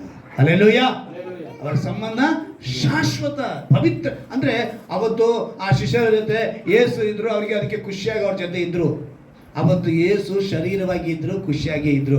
ಇವತ್ತು ಕೂಡ ಯೇಸು ಕ್ರಿಸ್ತನು ಪವಿತ್ರಾತ್ಮನಾಗಿ ನಿನ್ನ ನಡುವೆ ಮಧ್ಯದಲ್ಲಿ ವಾಸ ಮಾಡ್ತಿದ್ದಾರೆ. ಹಲ್ಲೆಲೂಯಾ. ಅವರು ಪವಿತ್ರಾತ್ಮನಾಗಿದ್ದಾರೆ. ಯೇಸುವಿನ ಸಂಗಡ. ಈಗ ಕ್ಯಾನ್ಸರ್ ಪೇಷಂಟ್ಗಳನ್ನೆಲ್ಲ ಕೆಲವರು ಕೇಳ್ತಾರೆ, ಏನ್ರಿ ನಿಮ್ಗೇನು ಆಸೆ ಇದೆ, ಕೊನೆ ಆಸೆ ಅಂತ ಕೇಳಿದ್ರೆ, ನಮ್ಗೆ ಈ ಸಿನಿಮಾ ಆಕ್ಟರ್ ಜೊತೆ ಫೋಟೋ ತೆಗಿಬೇಕು ಅಥವಾ ಕಾಲ ಕಳೀಬೇಕು ಅಂತ ಹೇಳ್ತಾರಂತೆ. ಇವತ್ತು ನಮ್ಮ ಆಸೆ ಏನಾಗಿದೆ? ನೀವು ಯಾರ ಜೊತೆ ಇರಬೇಕಂತ ಆಸೆ ಪಡ್ತಾ ಇದ್ದೀರಾ? ಮೇಕ್ ಎ ವಿಶ್ ಅಂತ ಒಂದು ಆರ್ಗನೈಸ್, ಒಂದು ಗುಂಪಿದೆ. ಅವ್ರು ಏನು ಮಾಡ್ತಾರೆ ಗೊತ್ತಾ, ಈ ಥರ ಯಾರನ್ನ ಕೇಳಿದ್ರೆ ತಗೊಂಡೋಗಿ ಅವ್ರ ಜೊತೆ ಇರಿಸಿ ಫೋಟೋ ಗೀಟೋಗಳು ತೆರೆಸೋದಕ್ಕೆ ಮಾಡ್ತಾರೆ. ನಾವು ಹೇಗಿರಬೇಕು ಅಂದರೆ, ದೇವ್ರ ಸಂಗಡ ಇರಬೇಕು ಅಂದರೆ, ಆ ವಾಕ್ಯವಾಗಿರುವ ದೇವರನ್ನ ನಾವು ಜೊತೆಗಿರಿಸ್ಬೇಕಂದ್ರೆ ವಾಕ್ಯನ ಓದಬೇಕು, ವಾಕ್ಯನ ಧ್ಯಾನ ಮಾಡಬೇಕು. ಆಗ ನೋಡಿ ಖಂಡಿತವಾಗ್ಲೂ ದೇವರ ಆಶೀರ್ವಾದ ನಮಗಿರುತ್ತೆ. ಅವ್ರು ಮೂರನೇದಾಗಿ ಮಾಡಿದ್ದು, ಯೇಸುವಿನ ಬಳಿಗೆ ಕರ್ಕೊಂಡು ಬಂದರು. ಸ್ವಂತ ಅಣ್ಣನ ಅದನ್ನು ಕರ್ಕೊಂಡು, ಅಂದರೆ ಪವಿತ್ರಾತ್ಮ ನಮ್ಮ ಸಂಗಡ ಜೊತೆ ಇರುವಾಗ ನಮ್ಮ ಬದುಕು ಸಾಕ್ಷಿಯಾಗಿರಬೇಕು. ಅಪೊಸ್ತಲರ ಕೃತ್ಯಗಳು 1ನೇ ಅಧ್ಯಾಯದಲ್ಲಿ 8ನೇ ವಾಕ್ಯದಲ್ಲಿ ಯೂದಾಯ ಸೀಮೆಗಳಲ್ಲಿ ಅವರು ಸಾಕ್ಷಿಗಳಾಗಿದ್ದು ಅಂತ ಬರೆಯಲ್ಪಟ್ಟಿದ್ದಾರೆ. ಇವತ್ತು ನಾವು ಸಾಕ್ಷಿಗಳಾಗಿದ್ದೀವಾ? ನಿಮ್ಗೆ ಎಷ್ಟೋ ಸಲ ಹೇಳಿದ್ದೀವಿ, ನಮ್ಮದೇ ಒಂದು ಚಾನಲ್ ಇದೆ, ಸೇವೆಯ ಮಿನಿಸ್ಟ್ರಿ ಅಲ್ವಾ? ನೀವೇನು ಮಾಡ್ಬೋದು, ನಿಮಗೆ ಪ್ರಯೋಜನವಾಯಿತು ಈ ವಾಕ್ಯ ಅಂತ ಕೇಳಿದ್ರೆ ಆ ಯೂಟ್ಯೂಬ್ ಚಾನಲ್ನ ಇನ್ನೊಬ್ಬರಿಗೆ ಶೇರ್ ಮಾಡ್ಬೋದು. ಈಗ ನಾನು ಒಂದು ಪ್ರಶ್ನೆ ಕೇಳ್ತೀನಿ, ಮಂಜು, ನಿಮ್ಮ ತಂದೆ ರಕ್ಷಣೆ ಹೊಂದಿದ್ರ? ಅವ್ರ ತಂದೆ ಹಿಂದೆ ಹೋದ್ರೆ ಎಷ್ಟು ಜನ ಇದ್ದಾರೆ ಅಲ್ವಾ? ಸರಿ, ಈಗ ಮುಂದೆ ಪಟ್ಕೊಳ್ಳೋಣ, ಹಿಂದೆ ಬಿಟ್ಬಿಡಿ. ಈಗ ಮುಂದೆ ಇವರ ಜೊತೆ ಈಗ ಎಷ್ಟು ಜನ ರಕ್ಷಣೆ ಹೊಂದಿದ್ದಾರೆ? ಎಷ್ಟು ಜನಕ್ಕೆ ಸುವಾರ್ತೆ ಹೇಳಿದಿರ? ಎಲ್ಲರೂ ದೇವ್ರ ಕಡೆ ಬಂದಿದಾರ? ಅಂದ್ರೆ ನಮ್ಮ ಕುಟುಂಬಗಳಲ್ಲೇ ನಾವು ಅನೇಕನ ರಕ್ಷಣೆ ಬರುತ್ತಿರುವಂಥ ಜವಾಬ್ದಾರಿ ನಮ್ಮ ಮೇಲಿದೆ. ಅದು ಬರಬೇಕು ಅಂದರೆ ನಾವು ಮೊದಲನೇದ ಏನಾಗಬೇಕು? ಸಾಕ್ಷಿ ಆಗಬೇಕು. ಸಾಕ್ಷಿ ಆಗಬೇಕು ಅಂದರೆ ನಾನೇನು ಮಾಡಬೇಕು? ಕಿವಿ ಕೊಡಬೇಕು. ಅಂದರೆ ನೀನು ಎಲ್ಲಿಗೆ ಬರಬೇಕು? ನೀನು ಆಲಯಕ್ಕೆ ಬರಲ್ಲ, ಸಾಕ್ಷಿ ಹೊಟ್ಟೋಯ್ತು. ಅಲ್ಲಿಗೆ ಏನಾಯ್ತು? ನಿನ್ನ ಕುಟುಂಬದಲ್ಲಿ ಇರೋರಿಗೆ ರಕ್ಷಣೆ ಬರಕ್ಕೆ ಸಾಧ್ಯ? ನಮ್ಮ ಮನೆಯವರು ಜೊತೆ ಹುಡ್ದವರು 3 ಜನ ತಂಗಿರಿಗೂ ನಾವು ಹೇಳಿದ್ದೀವಿ, 3 ಜನ ತಂಗಿರಿಗೂ ಅದ್ಭುತ ನಡೆದಿದೆ, ಅವರೇನಾಗಿದ್ದಾರೆ? ಹಿಂದಟ್ಟಿ ಹೋಗಿದೆ. ಅದು ಅವರ ವಿಷಯ. ನಾವು ಸುವಾರ್ತೆ ಹೇಳೋದು ಏನು ಮಾಡಿದ್ದೀವಿ? ನನ್ನ ಕುಟುಂಬದ ಕಡೆ ನಮ್ಮ ಜೊತೆ ಒಡಹುಟ್ಟಿದವ್ರಿಗೆಲ್ಲರಿಗೂ ಹೇಳಿ ಇವತ್ತು ಎಲ್ಲರೂ ಕೂಡ ಸಭೆಗೆ ಹೋಗುವಂತೆ. ಅದು ನಮ್ಮ ತಮ್ಮ ಆಲ್ಬಿಟ್ಟಿದ್ದಾನಲ್ಲ, ಈಗ ಪಕ್ಕ ಏನು ಮಾಡ್ತಾನೆ? ಸಭೆಗೆ ಹೋಗ್ಬಿಡ್ತಾನೆ. ಇನ್ನೊಬ್ಬ ಇದ್ದಾನೆ ಎಡ್ವರ್ಡ್, ಅವನು ಸಭೆಗೆ ಹೋಗಲ್ಲ ಸರಿಯಾಗಿ, ಹೆಂಡತಿ ಮಕ್ಕಳು ಹೋಗ್ತಾರೆ. ಇನ್ನೊಬ್ಬ ಈಗ ಹೊಸದಾಗಿ ಶುರು ಹಚ್ಕೊಂಡೆ, ನಮ್ಮ 4ನೇ ತಮ್ಮ ಸುನೀಲ್, ಅವನ ಹೆಂಡತಿ ಮಕ್ಕಳು ಸಭೆಗೆ ಹೋಗ್ತಿದ್ದಾರೆ. ನಾವೇನು ಮಾಡ್ತಾ ಇದ್ದೀವಿ? ಅವ್ರಿಗೆ ಹೇಳಿದ್ದೀವಿ, ಅವ್ರಿಗೆ ತಿಳಿಸಿದ್ದೀವಿ, ಮಾಡಿಲ್ಲ ಅಂತ ಹೇಳಿದ್ರೆ ಅವರು ಉತ್ತರ ಕೊಟ್ಕೊಳ್ತಾರೆ. ಆದರೆ ನಾನು ಹೇಳೋದು, ನಾವು ಸಾಕ್ಷಿಗಳಾಗಿರಬೇಕು. ಯೆಹೆಜ್ಕೇಲನು 20ನೇ ಅಧ್ಯಾಯದಲ್ಲಿ 41ನೇ ವಾಕ್ಯದಲ್ಲಿ ಹೇಳಲ್ಪಟ್ಟಿದೆ, ಎಲ್ಲರೂ ಚದರಿ ಹೋಗಿರೋದೆಲ್ಲ ಕೂಡಿಸಿ ನಿಮ್ಮನ್ನ ಸುಗಂಧ ವಾಸನೆ ಆಗಿ ಅಗ್ರಾಣಿಸುತ್ತೇನೆ, ಅಂದರೆ ಪರಿಮಳ ತೈಲವನ್ನು ಅಗ್ರಾಣಿಸುತ್ತೇನೆ. ದೇವರ ಬಳಿ ಬರಬೇಕು. ದೇವರು ಬಯಸೋದು ಅಂದರೆ ಕೇಳಿದರೆ ಸಾಕು. ಮೊದಲನೇದಾಗಿ ಅವ್ರನ್ನ ಹಿಂಬಾಲಿಸಬೇಕು, ಎರಡನೇದಾಗಿ ಅವ್ರ ಜೊತೆ ಇರಬೇಕು, ಅವ್ರ ಸಂಗಡ ಇರಬೇಕು, ಮೂರನೇದಾಗಿ ಅವರ ಬಳಿಗೆ ನಾವು ಕರ್ಕೊಳ್ಬೇಕು. ಇದೆಲ್ಲ ನಡಿಬೇಕು ಅಂದರೆ ಕಿವಿಗೊಡಬೇಕು. ಕಿವಿಗೊಡುವನು ಅವರ ಆಜ್ಞೆಗಳನ್ನು ಕೈಕೊಳ್ಳಬೇಕು. ಅವರ ಆಜ್ಞೆಗಳನ್ನ ಕೈಕೊಳ್ಳುವನು ಅವರ ಶಿಷ್ಯನಾಗ್ತಾನೆ. ಶಿಷ್ಯನಾದವನು ದೇವರ ಪರಲೋಕ ರಾಜ್ಯವನ್ನು ಸೇರಿಸು. ಈ ಅನುಭವ ಕೊಡಿ ಅಂತೇಳಿ ನಾವೆಲ್ಲ ಮೊಣಕಾಲು ಹಾಕಿ ನಾವು ಪ್ರಾರ್ಥನೆ ಮಾಡೋಣ. ಈ ಅನುಭವ ಕೊಡಿ ಅಂತೇಳಿ ಎಲ್ಲರೂ ನಾವು ಕೇಳೋಣ. ದೇವರೊಂದು ಅಮೂಲ್ಯವಾದ ವಾಕ್ಯದಿಂದ ನಮ್ಮನ್ನು ಬಲಪಡಿಸಿದ್ದಾನೆ. ಪಾತಾಳವೆಂಬುದಕ್ಕೆ ನಾವು ಗುರಿಯಾಗಬಾರದು. ಶಿಕ್ಷೆಗೆ ಗುರಿಯಾಗಬಾರದು, ನರಕಕ್ಕೆ ಗುರಿಯಾಗಬಾರದು. ಅದಕ್ಕಾಗಿ ಮಹಿಮೆಯ ಸಿಂಹಾಸನ ಬಿಟ್ಟು ಬಂದಂಥ ದೇವಾದಿದೇವನು ಇದೋ ಯಜ್ಞಕ್ಕೆ ನೇಮಿಸಿದ ದೇವರ ಕುರಿಮರಿ ಎಂದು ಹೇಳಲ್ಪಟ್ಟಿದೆ. ಆ ದೇವರ ಕುರಿಮರಿಯನ್ನು ನಾವು ನೋಡುತ್ತಿರುವಾಗ ನಮಗಾಗಿ ಬಲಿಯಾದಂಥ ದೇವರನ್ನು ನಾವು ತಿಳಿದವರಾಗಿ, ನೀವು ನನ್ನಲ್ಲಿಯೂ ನನ್ನ ವಾಕ್ಯಗಳಿಯೂ ನಿಮ್ಮಲ್ಲಿ ನೆಲೆಗೊಂಡಿದ್ದರೆ ಏನು ಬೇಕಾದರೂ ಬೇಡ್ಕೊಳ್ಳಿ ಅಂತ ಹೇಳಿದರೆ ತಂದೆ ಆದ ದೇವರು ಅದನ್ನು ನೆರವೇರಿಸಿಕೊಡ್ತಾನೆ. ಆಗ ನೀವು ನನ್ನ ಶಿಷ್ಯರಾಗುವಿರಿ ಎಂದು ಹೇಳಲ್ಪಟ್ಟಿದೆ. ಆತನ ಆಜ್ಞೆಗಳನ್ನು ಕೈಗೊಂಡು ನಡೆದರೆ ನೀವು ನನ್ನ ಸ್ನೇಹಿತರು ಎಂದು ಹೇಳಲ್ಪಟ್ಟಿದೆ. ನಾವು ಆಜ್ಞೆಗಳನ್ನು ಕೈಕೊಂಡು ನಡೆಯೋಣ, ಅನೇಕರಿಗೆ ಸಾಕ್ಷಿಯಾಗಿ ಬದುಕೊಡುವ. ಇವತ್ತು ನಾವು ಕೇಳಿದ ವಾಕ್ಯಕ್ಕೆ ನಮ್ಮನ್ನು ಒಪ್ಪಿಸಿಕೊಟ್ಟವರಾಗಿ ನಮ್ಮನ್ನು ಬದಲಾಯಿಸಿಕೊಡೋಣ. ದೇವರು ಯಾರ್ಯಾರು ವಾಕ್ಯಕ್ಕೆ ಒಪ್ಪಿಸಿಕೊಡ್ತಾರೆ ಎಲ್ಲರನ್ನೂ ಕೂಡ ಕರ್ತನೆ ನೀನು ಆಶೀರ್ವದಿಸಬೇಕನ್ನು ಪ್ರಾರ್ಥಿಸ್ತಾರೆ. ರಚ ಈ ವಾಕ್ಯದ ಆಶೀರ್ವಾದ ಯೇಸುವಿನ ನಾಮದಲ್ಲಿ ಪ್ರತಿಯೊಬ್ಬರಿಗೂ ಉಂಟಾಗಲಿಂದ ಪ್ರಾರ್ಥಿಸ್ತೇನೆ. ಎಲ್ಲ ಬಲಹೀನತೆಗಳು ತೆಗೆದುಹಾಕಿ ಈ ತಿಂಗಳಿನ ಕೊಟ್ಟಂಥ ವಾಗ್ದಾನ ಅವನು ನನ್ನಲ್ಲಿ ಆಸಕ್ತನಾಗಿದ್ದ, ಅವನನ್ನು ರಕ್ಷಿಸುವನು, ನನ್ನ ನಾಮನ ಅರಿತವನಾಗಿದ್ದ, ಅವನ ಉದ್ದೇಶವನ್ನು ಮಾತಿನಂತೆ ಆಸಕ್ತಿ ನಾಮನ ಅರಿತವರು ಯಾವ ರೀತಿ ಇರಬೇಕು. ಈ ತಿಂಗಳ ಪೂರ್ತಿಯಾಗಿ ಒಳ್ಳೆ ಅಂಶಗಳಿಂದ ನೀನು ನಮ್ಮನ್ನು ಬಲಪಡಿಸಿದ್ಯಪ್ಪ. ನಿನ್ನ ವಾಕ್ಯಕ್ಕೆ ಕಿವಿಗೊಡುವರಾಗಿ ಕರ್ತನ ತಪ್ಪದ ಆಲೆಗಳಿಗೆ ಬಂದು ನಿನ್ನ ನಾಮನ ಮೈಪಡಿಸಿದ ಕೃಪೆ ಮಾಡುವುದು ನಾನು ಪ್ರಾರ್ಥಿಸ್ತೀನಿ. ಎಲ್ಲರನ್ನು ಆಶಿಸು, ಬಲಪಡಿಸು.